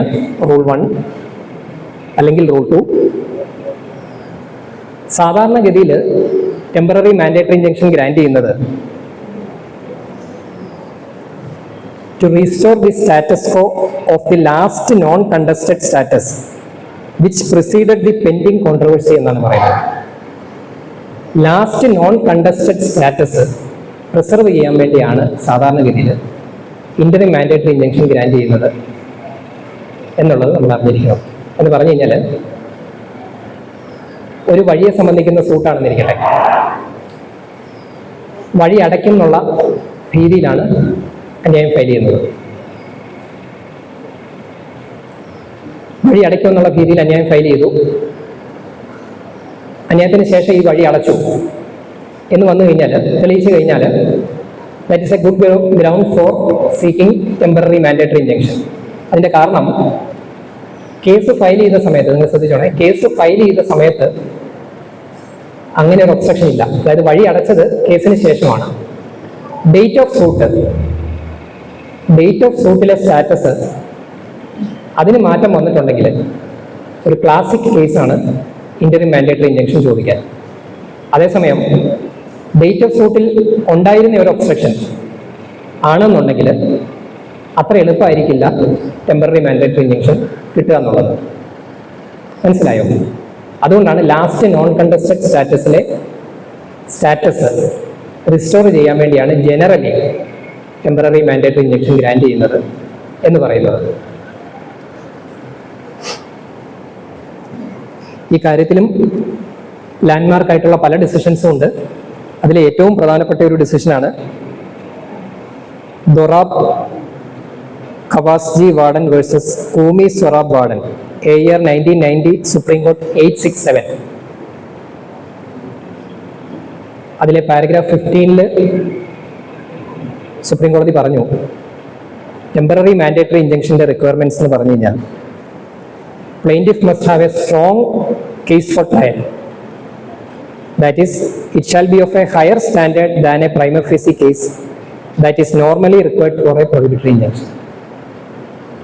ഒരു ടെമ്പററി പ്രൊഹിബിറ്ററി ഇൻജക്ഷന് വേണ്ടുന്ന പ്രൈമ ഫേസി കേസിനേക്കാൾ ഒരല്പം കൂടി ഗ്രേവ് ആയിട്ടുള്ള ഒരു പ്രൈമ ഫേസി കേസ്, അല്പം കൂടി തീവ്രമായിട്ടുള്ള ഒരു പ്രൈമ ഫേസി കേസ് വേണം ടെമ്പററി മാൻഡേറ്ററി ഇൻജക്ഷൻ ഗ്രാൻഡ് ചെയ്യാൻ. രണ്ടാമത്തെ condition, it is necessary to prevent irreparable loss or serious injury which normally cannot be compensated in terms of money. 3, balance of convenience വേണം എന്നുള്ളത്. Supreme കോടതി തന്നെ ഈ കേസിൽ പറഞ്ഞു, എല്ലാ കേസിലും അല്ലെങ്കിൽ ഒരു എക്സോസ്റ്റീവ് ആയിട്ടുള്ള ഒരു ഗൈഡ് ലൈൻ അല്ല ഇത്. പക്ഷേ ഇന്ററിം മാൻഡേറ്ററി ഇൻജക്ഷൻ ഗ്രാൻഡ് ചെയ്യണമെന്നുണ്ടെങ്കിൽ കണിശമായിട്ട് ഈ 3 കാര്യങ്ങൾ പാലിച്ചേ മതിയാവൂ എന്ന് പറഞ്ഞു. AER 1990 സുപ്രീം കോർട്ട് 867 പാരഗ്രാഫ് 15 ഇതും ഞാൻ പറയുകയാണെങ്കിൽ മസ്റ്റ് റീഡാണ്. മസ്റ്റ് റീഡ് ഇങ്ങനെ കുറേ ഉണ്ടാവും. എനിവേ ഒരു 4-5 മസ്റ്റ് റീഡ് ഡിസിഷൻസ് ഉണ്ട് ഇൻജങ്ഷനിൽ, അത് മനസ്സിലാക്കിയിരിക്കണം. ഈ പറഞ്ഞ ഡിസിഷനും ഒരുപാട് മറ്റു പല ഡിസിഷൻസിനും ഫോളോ ചെയ്തിട്ടുണ്ട്. കേസ് നോക്കിയാൽ അറിയാം, അറ്റ്ലീസ്റ്റ് ഒരു 50 അല്ലെങ്കിൽ 60 കേസുകളിൽ, റിപ്പോർട്ടഡ് കേസുകളിൽ ഒരു 5 മിനിറ്റ് ബ്രേക്ക് കോഫി കൊടുത്തിട്ട് എത്ര മണി വരെ ഉണ്ടാവും എനിക്ക്? 5 മണി വരെ. ഞാൻ 4 മീറ്റിംഗ് 5 മണിക്ക് പറഞ്ഞു. ഒരു 5 മിനിറ്റ് ബ്രേക്ക്. ശരി. ഞാൻ ഇതുകൂടെ കഴിഞ്ഞിട്ട് ഒരുപാട് ഡിസിഷൻസിൽ ഇത് ഫോളോ ചെയ്തിട്ടുണ്ട്. അതിലൊരു ശ്രദ്ധേയമായിട്ടുള്ള ഡിസിഷനാണ് നമ്മുടെ കേരള ഹൈക്കോടതിയുടെ Anilkumar and others versus Rajendran എന്ന് പറയുന്ന ഒരു കേസ്. 2021 volume 2 KLT 376. ഞങ്ങൾ സംസാരിച്ചുകൊണ്ടിരുന്നപ്പം സജി സാർ പറയുമായിരുന്നു, ബാലൻസ് ഓഫ് കൺവീനിയൻസിന് ഒരു നല്ല മലയാളം പദമുണ്ട്, സൗകര്യ തുല്യത. അപ്പം ഞാൻ ആലോചിക്കുമായിരുന്നു, ഞാനിത് ആദ്യം പറഞ്ഞിരുന്നെങ്കിൽ ഒരു 5 മിനിറ്റ് എക്സ്പ്ലെയിൻ ചെയ്യേണ്ട ആവശ്യമേ വരില്ലായിരുന്നു. ഞാനിങ്ങനെ തൂക്കി നോക്കുന്ന കാര്യവും തട്ട് താഴുന്ന കാര്യമൊക്കെ പറഞ്ഞു. സൗകര്യ തുല്യത എന്നുള്ള വാക്ക് ആദ്യം പറഞ്ഞിരുന്നെങ്കിൽ നമുക്ക് മറ്റൊരു ടോപ്പിക്കും കൂടെ ഇതിനോട് കവർ ചെയ്യായിരുന്നു. അപ്പോൾ അതാണ് ബാലൻസ് ഓഫ് കൺവീനിയൻസ്. ഇനിയും നിങ്ങളത് മറക്കില്ല എന്ന് എനിക്കറിയാം. ഇക്വിറ്റിയുടെ കാര്യം രേണു മാഡം ചോദിച്ചു. ഞാൻ ഇക്വിറ്റി എന്ന് പറഞ്ഞൊരു കൺസെപ്റ്റിനെ പറ്റി പറഞ്ഞു. എന്ന് പറഞ്ഞു കഴിഞ്ഞാൽ ഒരു പ്രത്യേക സാഹചര്യത്തിൽ ആ സിറ്റുവേഷനെ ഡീൽ ചെയ്യാൻ ഒരു നിയമം ഇല്ല എന്ന് വരുന്ന ഒരു സാഹചര്യത്തിൽ, ഒരു സന്ദർഭത്തിലാണ് ഇക്വിറ്റിയുടെ റോൾ വരുന്നത്. ഒരു ഉദാഹരണം പറഞ്ഞു കഴിഞ്ഞാൽ പാർട്ടീഷൻ സൂട്ടുകൾ കാണാറുണ്ട്. ഫൈനൽ ഡിഗ്രി പ്രൊസീഡിങ്സ് വരുമ്പോൾ ഒരു വീട് ആ വസ്തുവിലുണ്ടാവും. പ്രോപ്പർട്ടി 2ആയിട്ട് മുറിക്കണം എന്നുള്ളതാണ് നിർദ്ദേശം. വീട് ഒഴിവാക്കി, അല്ലെങ്കിൽ വീട് 2 പേർ കൂടെ എന്തായാലും കൊടുക്കാൻ സാധിക്കുകയില്ല, അങ്ങനെയുള്ളൊരു സ്ഥിതി. വീട് ഒരു പ്ലോട്ടിലേക്ക് കൺഫൈൻ ചെയ്യണം. മറ്റേ ആൾക്ക് കിട്ടുന്ന പ്ലോട്ടിൽ വീടില്ല. ഓഫ് കോഴ്സ് ഓവൽറ്റി കൊടുക്കാം, മറ്റ് കാര്യങ്ങളൊക്കെ ചെയ്യാം. കോടതി നോക്കുന്ന ഒരു കാര്യം, ആ വീട്ടിൽ താമസിക്കുന്നയാൾ, പ്ലെയിൻറ്റിഫ് അല്ലെങ്കിൽ ഡിഫൻഡൻറ്റ്, അദ്ദേഹത്തിൻ്റെ പൊസഷൻ പ്രൊട്ടക്റ്റ് ചെയ്യുന്ന രീതിയിൽ ഈ വീട്ടിൽ താമസിക്കുന്നയാൾക്ക് വീടിരിപ്പ് വസ്തു ഇരുന്നോട്ടെ. ഇതൊരു ഇക്വിറ്റബിൾ കൺസിഡറേഷനാണ്. ഇക്വിറ്റി വർക്കൗട്ട് ചെയ്തതിന് ശേഷം നീതി നടപ്പാക്കുന്നു, അത്രേ ഉള്ളൂ. ഒരു പ്രത്യേക ലോ ഇല്ല ഈ പ്രോപ്പർട്ടി ആർക്ക് കൊടുക്കണം എന്നുള്ള കാര്യത്തിൽ, അല്ലെങ്കിൽ ഒരു നിർദ്ദേശം, ഒരു മാനദണ്ഡം, ഒരു ലീഗൽ ഗൈഡ് ലൈൻ ഇല്ല എന്ന് വന്നപ്പോൾ കോടതി നോക്കിയൊരു കാര്യം, ആരാണ് വീട്ടിൽ താമസം, അദ്ദേഹത്തെ മാറ്റിക്കഴിഞ്ഞാൽ ഉണ്ടാകുന്ന ബുദ്ധിമുട്ട്, വീട് താമസമില്ലാത്ത ഒരാൾക്ക് ആ വീട് കിട്ടിയില്ലെങ്കിലും ഉണ്ടായേക്കാവുന്ന, അല്ലെങ്കിൽ വീട് കിട്ടിയില്ലെങ്കിലും കുഴപ്പമൊന്നുമില്ല എന്നുള്ളൊരവസ്ഥ, ഇതെല്ലാം കൂടെ കണക്കിലെടുത്തിട്ട് ഒരു നീതിപൂർവമായിട്ടുള്ളൊരു തീരുമാനം, അതുവഴി ആ വീട്ടിൽ താമസിക്കുന്നയാൾക്ക് ആ വീടിരിപ്പ് പ്ലോട്ട് അലോട്ട് ചെയ്ത് കൊടുക്കും. ഇതാണ് ഇക്വിറ്റി എന്ന് പറഞ്ഞു കഴിഞ്ഞാൽ ഒരു ഉദാഹരണം.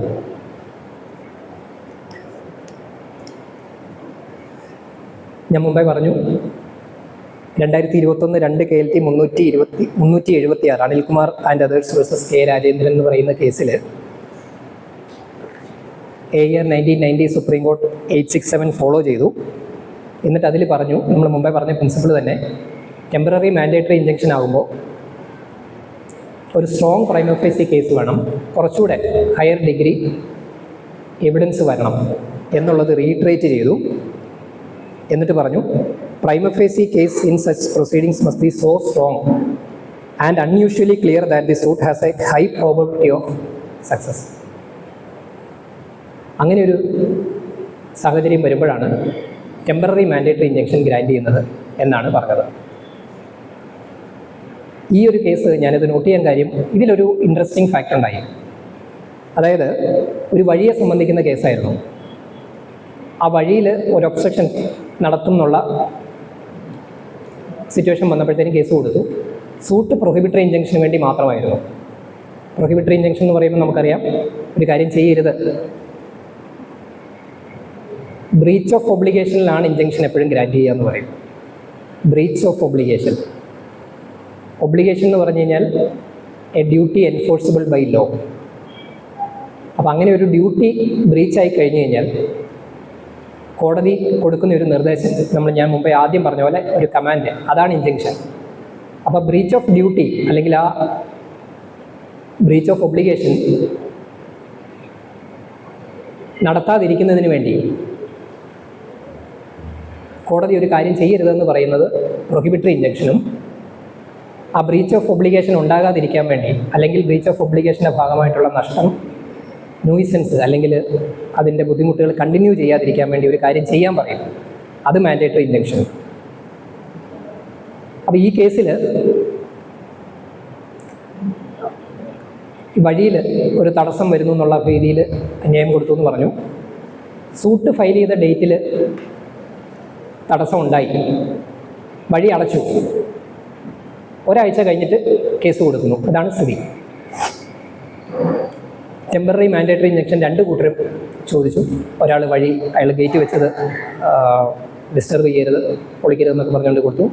മറ്റേ ആൾ ഈ ഗേറ്റ് ഒബ്സ്ട്രക്ഷൻ മാറ്റി തരണം എന്ന് പറഞ്ഞുകൊണ്ട് ടെമ്പററി മാൻഡേറ്ററി ഇഞ്ചക്ഷൻ ചോദിച്ചു.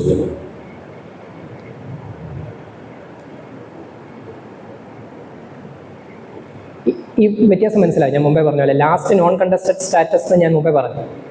സൂട്ട് അന്യായം ഫയൽ ചെയ്ത ഡേറ്റിൽ ഇങ്ങനൊരു തടസ്സം അവിടെ നിൽക്കുകയാണ്, മാൻഡേറ്ററി ഇഞ്ചക്ഷൻ ചോദിച്ചിട്ടില്ല. താഴത്തെ രണ്ട് കോടതികളും ടെമ്പററി മാൻഡേറ്ററി ഇഞ്ചക്ഷൻ കൊടുത്തു.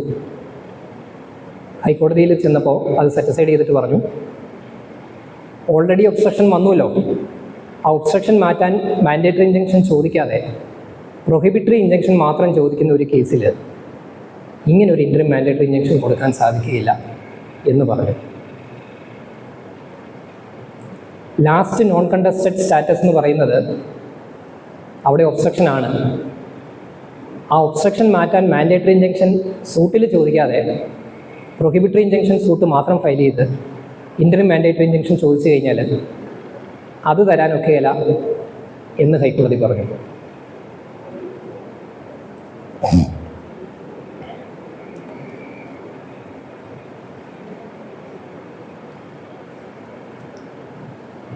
ഇതേ വ്യൂ തന്നെ കേരള ഹൈക്കോടതി പല കേസുകളിലും എടുത്തിട്ടുണ്ട്. അതിലൊന്ന് 2012 3 KLT 679 justice Chidambaresh. Last non contested status, അന്യായം ഫയൽ ചെയ്ത ഡേറ്റിലെ സ്റ്റാറ്റസ് റിസ്റ്റോർ ചെയ്യാൻ മാത്രമേ ടെമ്പററി മാൻഡേറ്ററി ഇഞ്ചക്ഷൻ കൊടുക്കാൻ സാധിക്കുകയുള്ളൂ എന്നുള്ളത് റീട്രേറ്റ് ചെയ്തു.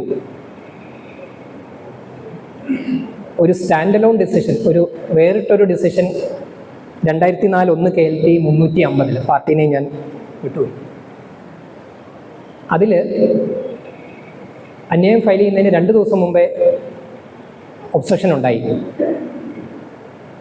ആ കേസിൽ ഇൻറ്ററിം മാൻഡേറ്ററി കൊടുക്കാം എന്നുള്ള ഒബ്സർവേഷൻ കേരള ഹൈക്കോടതി നടത്തി.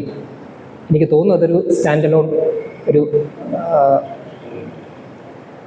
മറ്റ് ഡിസിഷൻസുമായിട്ട് യോജിക്കാത്ത ഒരു പ്രസിഡൻ്റാണത്.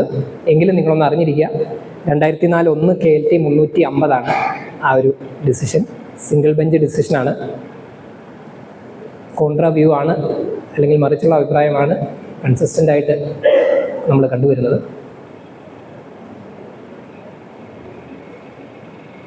(2004) KLT 350 പറഞ്ഞു, interim mandatory injunction can be granted even for restoring status quo anterior to the date of suit if it is found absolutely necessary എന്ന് പറഞ്ഞു. ഒരർത്ഥത്തിൽ പറഞ്ഞാൽ ഇൻജസ്റ്റിസ് ഒഴിവാക്കാനായിട്ടാണല്ലോ ഇഞ്ചക്ഷൻ കൊടുക്കുക എന്ന് പറഞ്ഞല്ലോ. സൂട്ടിൻ്റെ ഡേറ്റിലുള്ള രീതിയിലേക്ക് മാത്രമേ ഇന്ററിം മാൻഡേറ്ററി ഇഞ്ചക്ഷൻ കൊണ്ട് റെസ്റ്റോറേഷൻ സാധ്യമാകുള്ളൂ എന്നില്ല. ജനറലി സാധാരണഗതിയിൽ സൂട്ടിൻ്റെ ഡേറ്റിൻ്റെ അന്നത്തെ സ്റ്റാറ്റസ് ആ രീതിയിലേക്ക് വസ്തുവിനെ മാറ്റാൻ വേണ്ടി മാത്രമേ പാടുള്ളൂ എന്ന് മാത്രമേ നമ്മൾ ചിന്തിക്കാവുള്ളൂ. ചില എക്സെപ്ഷണൽ കേസുകളിൽ സൂട്ടിൻ്റെ ഡേറ്റിൽ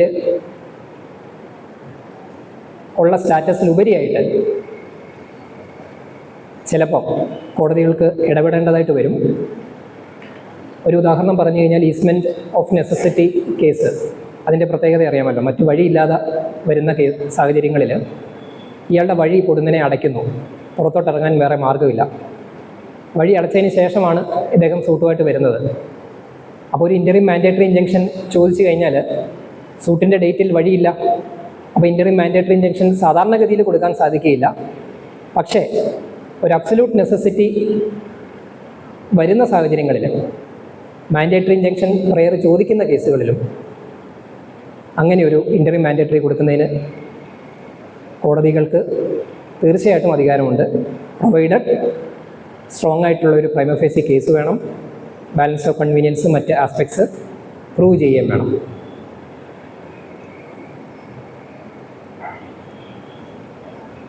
ആഡ് ഇൻ്ററിം ഇഞ്ചക്ഷൻ കേട്ടിട്ടുണ്ടോ നിങ്ങൾ? ആഡ് ഇൻ്ററിം ഇഞ്ചക്ഷൻ എന്ന് പറഞ്ഞു കഴിഞ്ഞാൽ ഇതിനിടയ്ക്കുള്ള പീരീഡിൽ ഇൻ ദ ഇൻ്റർവീനിങ് പീരീഡ് എന്ന് മാത്രം കരുതിയാൽ മതിയാവും. ആഡ് ഇൻ്ററിം, അതായത് ഓർഡർ 39 റൂൾ 3 നോക്കുമ്പോൾ അറിയാം, നോട്ടീസാണ് റൂള്, ഇഞ്ചക്ഷൻ എക്സെപ്ഷനാണ്. കോടതിക്ക് തോന്നുവാണ് പർപ്പസ് ഓഫ് സൂട്ട് അല്ലെങ്കിൽ നോട്ടീസ് അയക്കുന്ന കാലം കൊണ്ട്, ഈ കാല ദൈർഘ്യം കൊണ്ട് സൂട്ടിൻ്റെ തന്നെ പർപ്പസ് പോകും. മുമ്പേ നമ്മൾ പറഞ്ഞ എക്സാമ്പിൾ തന്നെ, കെട്ടിടം പൊളിക്കാൻ പോകുന്നു എന്ന് പറയുന്ന സാഹചര്യത്തിൽ നോട്ടീസ് അയക്കുന്നു, നോട്ടീസ് കിട്ടുന്ന പുറകെ ഇയാൾ കെട്ടിടം പൊളിക്കുന്നു, അർത്ഥമില്ല കേസിനും ഇഞ്ചക്ഷനും ഒന്നും. പിന്നെ അപ്പോൾ അങ്ങനെയുള്ളൊരു ഡിസർവിങ് കേസിൽ നോട്ടീസ് ഡിസ്പെൻസ് ചെയ്ത് കോടതിക്ക് ഇഞ്ചക്ഷൻ കൊടുക്കാൻ സാധിക്കും. Pending disposal of the final application, final application അല്ലെങ്കിൽ final disposal of the injunction application കൊടുക്കുന്ന ഒരു ഇഞ്ചക്ഷനാണ് ad interim ex parte injunction. ഇതിനിടയ്ക്കുള്ള പീരീഡ് ഇഞ്ചക്ഷൻ ആപ്ലിക്കേഷൻ പെൻഡിങ് ആണ്, സൂട്ട് ഫയൽ ചെയ്യുന്നു, അന്ന് തന്നെ ഇഞ്ചക്ഷൻ കിട്ടുന്നു, എതിർകക്ഷിയെ കേൾക്കാതെ. ആഡ് ഇൻ്ററിം ഇഞ്ചക്ഷൻ എന്നതിനെ പറയും.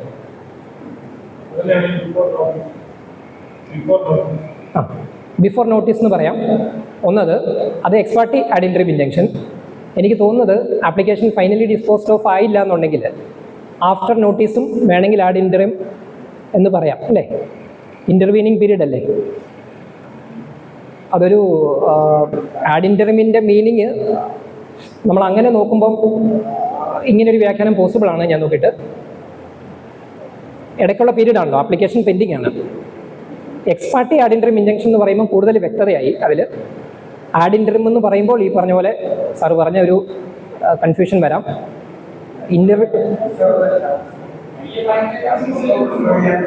അതെ, ഐ.എ. ഫൈനലി ഡിസ്പോസ് ചെയ്യുന്നതിന് മുമ്പുള്ള pendency of during the pendency of the application add interim injection എന്ന് പറയുന്നതിന് തെറ്റില്ല എന്ന് എനിക്ക് തോന്നുന്നു. എങ്ങനെ സജീവ് സാർ? സ്റ്റാറ്റസ് കോയുടെ കാര്യം അത് ഞാൻ സ്കിപ്പ് ചെയ്തു പോയി. സ്റ്റാറ്റസ് കോ എന്ന് പറയുമ്പോൾ നിങ്ങൾ ഓർക്കുക, ഇഞ്ചക്ഷൻ മൂവ് ചെയ്യുന്ന സമയത്ത് സ്റ്റാറ്റസ് എന്തായിരുന്നു എന്നുള്ള കാര്യത്തിൽ കോടതിക്ക് വ്യക്തമായ തെളിവില്ലാത്ത കേസുകളിൽ സ്റ്റാറ്റസ് കോ ചോദിക്കരുത്.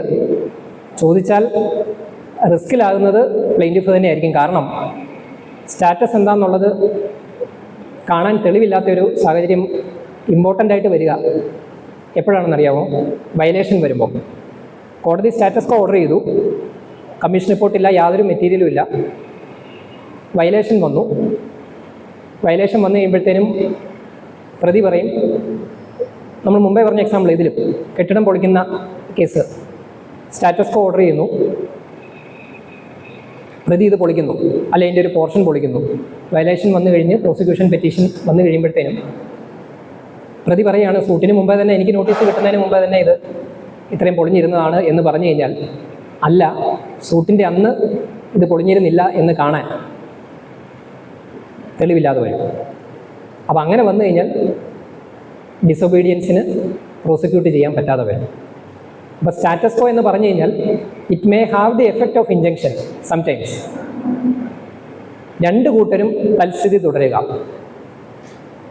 ഡിഫൻഡൻറ്റ് കെട്ടിടം പൊളിക്കരുത്, അറ്റ് ദ സെയിം ടൈം വാദിയും വീടിന് നാശമോശം ഒന്നും വരുത്തരുത്, അല്ലെങ്കിൽ വാദിയും ഇപ്പോഴുള്ള സ്റ്റാറ്റസ് കണ്ടിന്യൂ ചെയ്യുക. അതിനെയാണ് സ്റ്റാറ്റസ് കോ എന്ന് പറയുന്നത്. സ്റ്റാറ്റസ് എന്താണെന്ന് ഉള്ളതിന് വ്യക്തമായിട്ടുള്ള തെളിവ് കൊടുക്കാൻ സാധിക്കാത്തിടത്തോളം കാലം സ്റ്റാറ്റസ് കോ ഓർഡർ വാങ്ങിച്ച് വെക്കരുത്. വെച്ചാൽ റിസ്ക് ആയിരിക്കും, പ്രത്യേകിച്ച് ബെനിഫിറ്റ് ഇല്ലാത്ത ഒരു ഓർഡറായിട്ടത് മാറും. സുപ്രീം കോടതി തന്നെ അത് പറഞ്ഞിട്ടുണ്ട്. സ്റ്റാറ്റസ് എന്താണെന്നറിയാതെ സ്റ്റാറ്റസ് കോ കൊടുക്കരുത് എന്നുള്ള കോഷൻ കോടതികൾക്കുണ്ട്. 1995 സുപ്രീം കോർട്ടിലാണെന്ന് തോന്നുന്നു. ഗുജറാത്ത് ബോട്ടിലിംഗ് കേസിൽ അത് പറയുന്നുണ്ട്. CR ഉണ്ടെങ്കിൽ തീർച്ചയായിട്ടും കൊടുക്കാം. CR ഉണ്ടെങ്കിൽ തീർച്ചയായിട്ടും കൊടുക്കാം. ഒരു മെറ്റീരിയലായി സ്റ്റാറ്റസ്, അന്നേ ദിവസത്തെ സ്റ്റാറ്റസ് എന്താണെന്നറിയാൻ മെറ്റീരിയലായി. സാധാരണ കോടതികൾ എഴുതി കാണാറില്ല, as per CR dated dash both parties are directed to maintain status quo എന്ന് പറഞ്ഞാൽ ക്ലിയറായി. അത് ഇഞ്ചക്ഷൻ്റെ എഫക്റ്റ് ഉണ്ടാവും പ്രതിയെ സംബന്ധിച്ച്. വാദിയെ സംബന്ധിച്ച് വാദിക്കെതിരെ ഒരു ഇഞ്ചക്ഷൻ വരുന്നതിൻ്റെ ഒരു എഫക്റ്റും പലപ്പോഴും ഉണ്ടാകാം. ക്ലിയർ ആണോ? അത് സ്റ്റാറ്റസ് കോ ഇതിൽ വരുമെന്നുള്ളതായിരുന്നോ സംശയം എന്നുള്ളതായിരിക്കും അല്ലേ?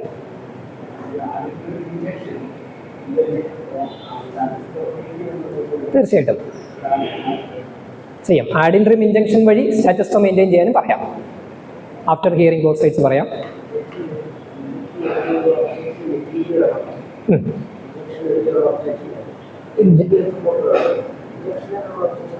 അതെ അതെ അതെ ആ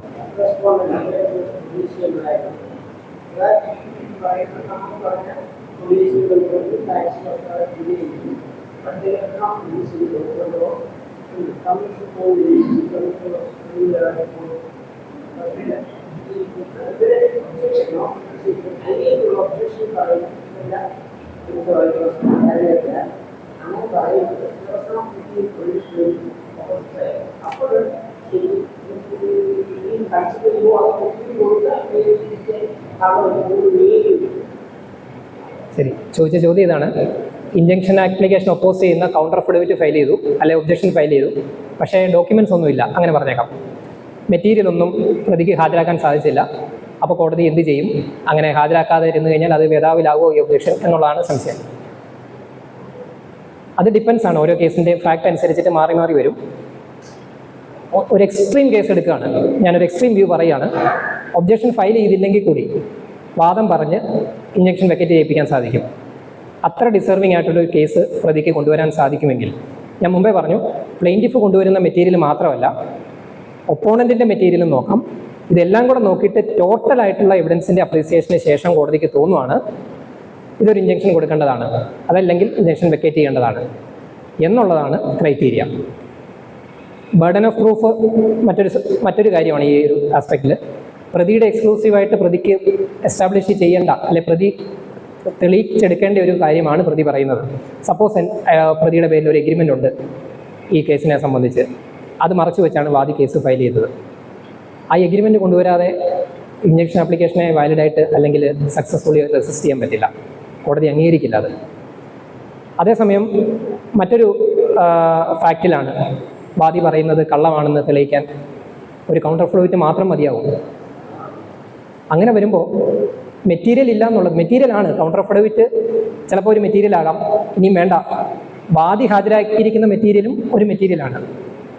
അതിൽ നിന്ന് കോടതിക്ക് തീർച്ചയായിട്ടും പ്രൈമ ഫേസി കേസ് കണ്ടുപിടിക്കാൻ സാധിക്കും എന്നുള്ളതാണ്.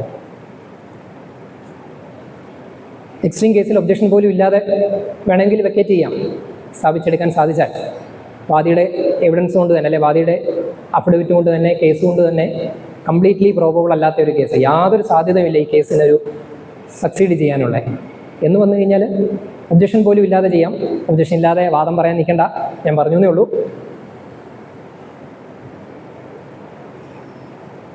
ആഡ് ഇൻട്രീം ഇൻജങ്ഷൻ എന്താണെന്നുള്ളത് കണ്ടു. പ്രധാനപ്പെട്ട ഒരു പ്രൊവിഷൻ ഇച്ചിരി വേഗത്തിലാക്കാൻ പോവാണ്. Order 39 rule 3, ex parte ad interim injunction കിട്ടിക്കഴിഞ്ഞാൽ എന്ത് ചെയ്യണം? കോടതി ഒരു ഡയറക്ഷൻ തരും. എന്താണ്? To deliver to the opposite party, അല്ലേ? കമ്മ്യൂണിക്കേറ്റ് ചെയ്യാം. ആ കമ്മ്യൂണിക്കേഷനൊപ്പം എന്തൊക്കെ വേണം? Copy of the injunction application, copy of the affidavit filed in support of the application, copy of the plaint, copy of documents on which the applicant relies. ഇത്രയും കാര്യങ്ങൾ അയച്ചു കൊടുക്കണം. എന്നിട്ട് എന്ത് ചെയ്യണം? ആ ദിവസമോ അല്ലെങ്കിൽ പിറ്റേ ദിവസമോ അഫിഡവിറ്റ് ഫയൽ ചെയ്യണം. ഈ കാര്യങ്ങൾ കംപ്ലൈ ചെയ്തു എന്നുള്ളത് കാണാൻ. ഇത് കോടതി കൊടുക്കേണ്ട ഒരു ഡയറക്ഷൻ ആണെന്ന് ഓർഡർ 39 റൂൾ 3 പറയുമ്പോഴും കോടതി ഒരു ഡയറക്ഷൻ തന്നില്ല എന്നിരിക്കട്ടെ. കംപ്ലൈ ഓർഡർ 39 റൂൾ 3 എന്നൊരു ഡയറക്ഷൻ ഉണ്ടാവും ഇൻജങ്ഷനകത്ത്. അത് തന്നില്ലെങ്കിലോ നിങ്ങൾ ചെയ്യേണ്ടതുണ്ടോ?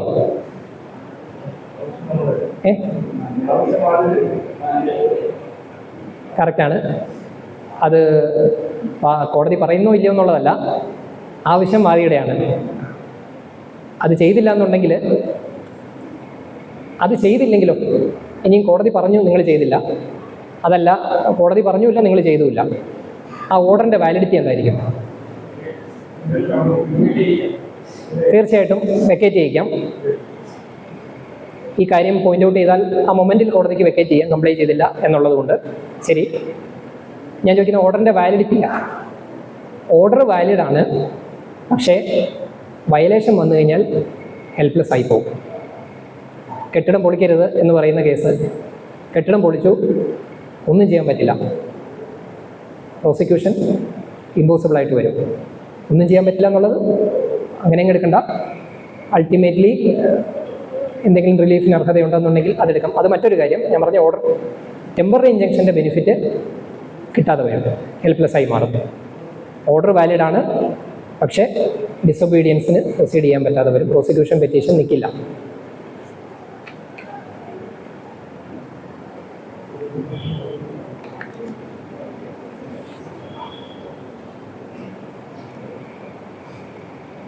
Nature of enquiry.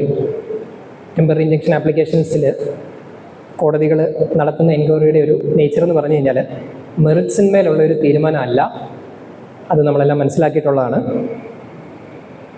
ടെൻഡേറ്റീവായിട്ടുള്ളൊരു ഫൈൻഡിങ്, ആ ഇൻജങ്ഷൻ ആപ്ലിക്കേഷൻ ഡിസൈഡ് ചെയ്യാൻ വേണ്ടി മാത്രം ടെൻഡേറ്റീവായിട്ടുള്ളൊരു ഫൈൻഡിങ്ങിലെത്തുന്നു എന്ന് മാത്രമേ ഉള്ളൂ. റെസ്റ്റ് ജുഡിക്കേറ്റ വരുമോ? റെസ്റ്റ് ജുഡിക്കേറ്റ വരുമോ? കറക്റ്റാണ്. അഡ്ജുഡിക്കേറ്റ് ചെയ്തു, ഫൈനലി അഡ്ജുഡിക്കേറ്റ് ചെയ്തില്ല, അതുകൊണ്ട് റെസ്റ്റ് ജുഡിക്കേറ്റ ഇല്ല. ഈവൻ സുപ്രീം കോർട്ട് കൺഫേം ചെയ്ത ഇൻജങ്ഷൻ ഓർഡർ ആണെങ്കിലും മെറിറ്റിൽ തീരുമാനം എടുക്കുന്നതിന് ആ ഫൈൻഡിങ്സ് ബാധകമാകത്തില്ല. കോടതികൾ എഴുതും ഈ പറഞ്ഞ ഈ CMA ജഡ്ജ്മെൻറ്റിൽ അല്ലെങ്കിൽ അപ്പീൽ ജഡ്ജ്മെൻറ്റിൽ പറയുന്ന കാര്യങ്ങൾ നോക്കാതെ വേണം ട്രയൽ കോടതി എവിഡൻസിന്മേൽ പരിഗണിക്കാമെന്ന് പറയും. ഈവൻ അങ്ങനെ പറഞ്ഞില്ലെങ്കിലും untrammelled by the observations in the appellate court judgment, ആ കേസിലെ എവിഡൻസ് മാത്രമേ നോക്കാൻ സാധിക്കുകയുള്ളൂ എന്നുള്ള കാര്യം ഒന്ന് ഓർത്തിരുന്നോണം. ഒരു കാര്യം പ്രത്യേകം ശ്രദ്ധിക്കേണ്ടത്, ഈ ഇൻജങ്ഷൻ ആപ്ലിക്കേഷൻ, പ്രത്യേകിച്ച് ഇൻജങ്ഷൻ ഗ്രാൻഡ് ചെയ്യുന്ന കേസുകളിൽ എത്രയും പെട്ടെന്ന് ഡിസ്പോസ് ചെയ്യണം എന്നുള്ളൊരു നിർദ്ദേശം കോടതികൾക്ക് റൂൾ 3A CPC കൊടുത്തിട്ടുണ്ട്. 30 days. അപ്പം ആസ് എ പ്ലെയിൻറ്റിഫ്സ് ലോയർ ഇൻജങ്ഷൻ കിട്ടുന്ന കേസുകളിൽ പ്രതി വന്ന് കൗണ്ടർ അഫിഡവിറ്റ് തന്ന് വാദം പറയാൻ തയ്യാറായാൽ ഒരു കാരണവശാലും അത് വൈകിക്കാൻ സാധിക്കുകയില്ല വാദിയെ സംബന്ധിച്ചിടത്തോളം. വാദി should be ready for hearing any time once ex parte ad interim injunction is obtained. Injunction ആപ്ലിക്കേഷൻ്റെ സമയത്ത് നമുക്കറിയാം ഓറൽ എവിഡൻസ് അല്ലെങ്കിൽ വിസ്താരം മറ്റ് ഡീറ്റെയിൽ ആയിട്ടുള്ള ഒരു എവിഡൻസ് എടുക്കലൊന്നുമില്ല. അതിൻ്റെ കാരണം എന്താ? ഞാൻ അഫിഡവിറ്റിൽ ആക്ട് ചെയ്യാം, ഓർ അതർവൈസ് എന്നുണ്ടല്ലോ. അഫിഡവിറ്റിലോ അല്ലെ അതർവൈസ് ആകാം. അതിൻ്റെ ആ ഒരു വേഗത്തിലുള്ള നടപടി വേണം. എവിഡൻസ് എടുക്കാൻ പോയി കഴിഞ്ഞാൽ ഇവിടെ ഇങ്ങനെ നിൽക്കാതെ വരും. എവിഡൻസ് എടുക്കുന്നതിന് വലിയ തെറ്റില്ല എനിക്ക് തോന്നുന്നു. എന്ന് വെച്ച് ഞാനിത് പറയുന്ന എനിക്ക് അല്പം ഭീതിയുണ്ട്. കാരണം നിങ്ങൾ നാളെ ഓറൽ എവിഡൻസ് ചോദിച്ചു ചെന്നാൽ ഒരു പ്രശ്നമാകണ്ട. ഓറൽ എവിഡൻസ് കംപ്ലീറ്റ്ലി ബാർഡാന്ന് ഞാൻ പറയില്ല.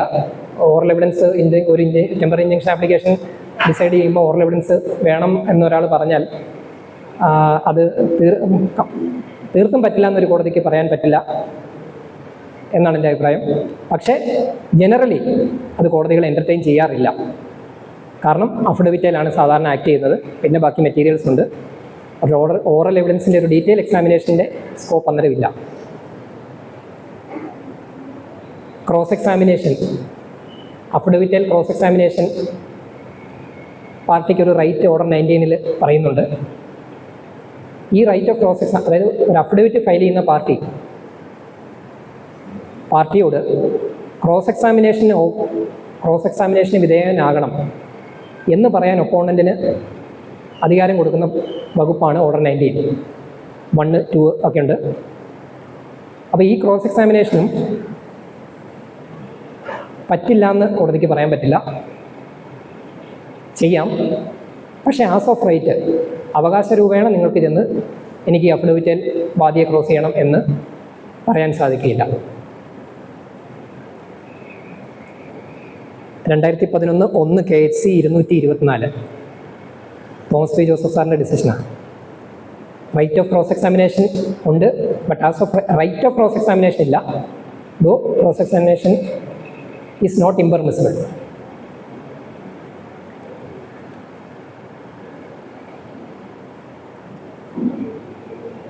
ഇഞ്ചക്ഷൻ്റെ ഡ്യൂറേഷനാണ് ഇനി അടുത്തത് ഒന്ന് മനസ്സിലാക്കാനുള്ളത്. ടെമ്പററി ഇഞ്ചക്ഷൻ്റെ ഡ്യൂറേഷൻ എന്ന് പറഞ്ഞു കഴിഞ്ഞാൽ ഒന്നെങ്കിൽ അണ്ടിൽ ഫർദർ ഓർഡേഴ്സ്, മുമ്പേ നമ്മൾ പ്രൊവിഷൻ വായിച്ചപ്പോൾ മനസ്സിലാക്കി അല്ലേ? ഒന്നെങ്കിൽ അണ്ടിൽ ഫർദർ ഓർഡേഴ്സ്, അതല്ലാന്നുണ്ടെങ്കിൽ സൂട്ട് തീരുന്ന വരെ. സൂട്ട് തീർന്നു കഴിഞ്ഞാൽ പിന്നെ മെർജർ എന്ന് പറയുന്ന കൺസെപ്റ്റ് വരും. ഫൈനൽ ഓർഡറിലേക്ക് ബാക്കി എല്ലാ കാര്യങ്ങളും, അതായത് കടലിലേക്ക് ചെന്ന് ബാക്കി എല്ലാ വെള്ളമൊഴുക്ക് ചാനലുകളും ചേരുന്നു എന്ന് പറയുന്ന പോലെ മെർജ് ചെയ്ത് വേണം. അപ്പോൾ ഒന്നെങ്കിൽ സൂട്ട് തീരുന്നിടം വരെ, അതല്ലാന്നുണ്ടെങ്കിൽ കോടതി ഒരു ഡേറ്റ് വെച്ചിട്ടുണ്ടെങ്കിൽ അവിടം വരെ. അത് മാത്രമാണ് ടെമ്പററി ഇഞ്ചക്ഷൻ്റെ ആയുസ് എന്ന് പറയുന്നത്. ഈ പെർപ്പച്വൽ ഇഞ്ചക്ഷൻ ടെമ്പററി ഇഞ്ചക്ഷൻ തമ്മിലുള്ള ഏറ്റവും വലിയൊരു ഡിഫറൻസും അത് തന്നെയാണ്. പെർപ്പച്വൽ ഇഞ്ചക്ഷൻ എന്ന് പറയുമ്പോൾ നമ്മൾ മുമ്പേ മനസ്സിലാക്കി perpetually റെഫ്രൈൻഡ് from doing an act. ഒരു കാലത്തേക്കും പുള്ളിക്ക് പിന്നെ ചെയ്യാൻ അനുവാദം ഇല്ല എന്നുള്ള അതാണ്. ടെമ്പററി ഇഞ്ചക്ഷൻ എന്ന് പറയുമ്പോൾ ഒരു ഷോർട്ട് ഡ്യൂറേഷനിലേക്കാണ്, മാക്സിമം വരാവുന്നത് സൂട്ട് തീരുന്നിടം വരെ. ഇത് ചലഞ്ച് ചെയ്യാനുള്ള മാർഗങ്ങൾ, ടെമ്പററി ഇഞ്ചക്ഷൻ ഓർഡർ ചലഞ്ച് ചെയ്യാൻ ഓർഡർ 39 റൂൾ 4 ഇൻവോക്ക് ചെയ്യാം. ഓർഡർ 43 അപ്പീൽ CMA തീർച്ചയായിട്ടും ഉണ്ട്. മറ്റൊരു മോഡ് ഓഫ് അപ്പീൽ എന്ന് പറയുന്നത് നമ്മൾ മുമ്പേ പറഞ്ഞു 30 ദിവസത്തേക്കുള്ളിൽ, ഞാൻ പറഞ്ഞൊന്ന് വിട്ടുപോയി, ടെമ്പററി ഇഞ്ചക്ഷൻ ഗ്രാൻറ്റ് ചെയ്ത് കഴിഞ്ഞാൽ, ex parte ad interim injunction വാങ്ങിക്കഴിഞ്ഞാൽ, കിട്ടിക്കഴിഞ്ഞാൽ അല്ലെങ്കിൽ കൊടുത്തു കഴിഞ്ഞാൽ 30 ദിവസത്തേക്കുള്ളിൽ, അന്ന് തൊട്ട് 30 ദിവസത്തേക്കുള്ളിൽ ആപ്ലിക്കേഷൻ ഡിസ്പോസ് ചെയ്യണം എന്നാണ്. അങ്ങനെ 30 ദിവസത്തേക്കുള്ളിൽ ഡിസ്പോസ് ചെയ്തില്ല എന്നുണ്ടെങ്കിൽ 31ാമത്തെ ദിവസം ഒരു റൈറ്റ് ഓഫ് അപ്പീൽ ഉണ്ട് എന്നാണ് സുപ്രീം കോടതി പറഞ്ഞിരിക്കുന്നത്. A failure to dispose of the application within 30 days, that amounts to refusal of എന്താണ് disposal of the application. Refusal of injection എന്നുള്ള ഗണത്തിലേക്ക് അതിനെ പെടുത്താം എന്ന് സുപ്രീം കോടതി പറഞ്ഞു. KT തോമസ് സാറിൻ്റെ ഡിസിഷനാണ്. AER 2000 supreme court 3032 AER 2000 SC 3032. ഇതിൽ തന്നെ പറയുന്നുണ്ട് ഓർഡർ 39 റൂൾ 3 കംപ്ലൈ ചെയ്തില്ലെങ്കിലുള്ള കോൺസിക്വൻസസ്, ഈ റൈറ്റ് ഓഫ് അപ്പീലിൻ്റെ കാര്യം, ഈ 30 ദിവസം പീരീഡ് കംപ്ലൈ ചെയ്തില്ല എന്നുണ്ടെങ്കിൽ ഉണ്ടാകുന്ന ഭവിഷ്യത്തുകളുടെ കാര്യം ഒക്കെ ഇതിൽ പറയുന്നുണ്ട്.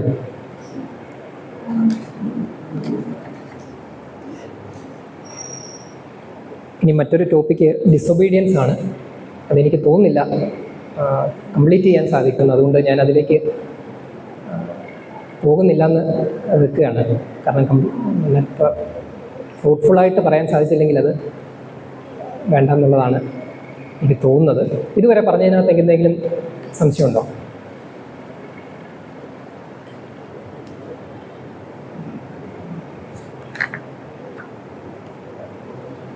എന്തെങ്കിലും സംശയമുണ്ടോ? സംശയമൊന്നും ഇല്ലെങ്കിൽ എല്ലാം മനസ്സിലായി എന്നുള്ളതാണ്.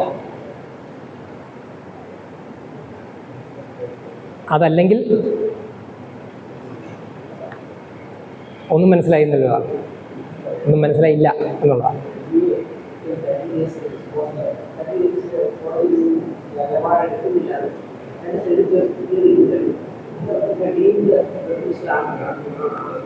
അതെ അതെ അതെ,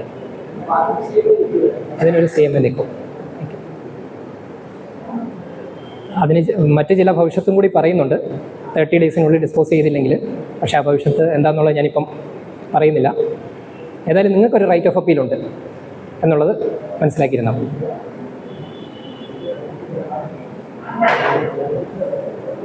എന്തെങ്കിലും സംശയമുണ്ടോ?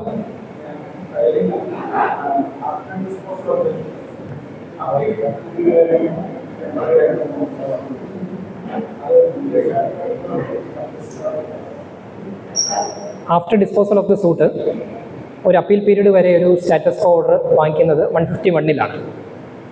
പ്ലെയിൻറ്റിഫിനെ സംബന്ധിച്ച് സൂട്ട് ഡിസ്മിസ് ആയിപ്പോയി. ആ ഡിസ്മിസ്സായി അപ്പീൽ ഫയൽ ചെയ്യുന്ന ആ ഡിസ്മിസ് ആകുന്നതിൻ്റെ പിറ്റേ ദിവസം മുതൽ വീണ്ടും പ്രശ്നമാകാനൊരു സാധ്യത ഉണ്ടെന്നുണ്ടെങ്കിൽ ആ സ്റ്റാറ്റസ് ഒന്ന് പ്രിസർവ് ചെയ്യാൻ വേണ്ടി 151 റിക്വസ്റ്റ് ചെയ്യിക്കാം. 151 നേരെ മറിച്ച് പ്ലെയിൻറ്റിഫിന് ഒരു ഡിഗ്രി കിട്ടി. ആ ഡിഗ്രി എക്സിക്യൂട്ട് ചെയ്യുന്നതിന് മുമ്പ് ഒരു സാവകാശം വേണം. അപ്പീൽ ഫയൽ ചെയ്യുന്നിടം വരെ, അപ്പീൽ കോടതിയിൽ പോയി സ്റ്റേ വാങ്ങുന്നിടം വരെ ഒരു സാവകാശം വേണം. അല്ലെങ്കിൽ ഈ ഡിഗ്രിയുടെ മറവിൽ, അല്ലെങ്കിൽ ഡിഗ്രി കിട്ടി അതിൻ്റെ തൊട്ട് പുറകെ, അതായത് ഒരു ഗേറ്റ് പൊളിക്കാൻ ഒരു ഓർഡറായി, അതുടനെ തന്നെ എക്സിക്യൂട്ട് ചെയ്യും എന്നുള്ളൊരു ഭീതിയാണെന്നുണ്ടെങ്കിൽ ഓർഡർ 41 അതേ കോടതിയിൽ പെറ്റീഷൻ കൊടുക്കാം സ്റ്റേക്ക് വേണ്ടിയിട്ട്. Court which pass the degree എന്നുള്ള രീതിയിൽ തന്നെ അതേ കോടതിയിൽ സ്റ്റേ വാങ്ങിച്ച് എക്സിക്യൂഷൻ സ്റ്റേ ചെയ്യാൻ സാധിക്കും.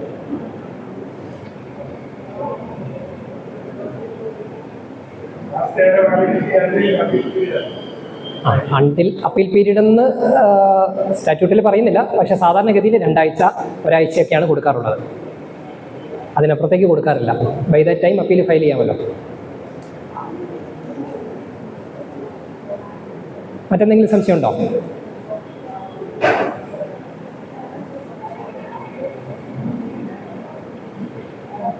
മറ്റൊന്നും ഇല്ലയെന്നുണ്ടെങ്കിൽ നിങ്ങൾക്കെല്ലാം മനസ്സിലായി എന്നുള്ള വിശ്വാസത്തിൽ ഞാൻ നിർത്തുകയാണ്. നമുക്ക് മറ്റൊരു അവസരത്തിൽ കാണാം. Thank you.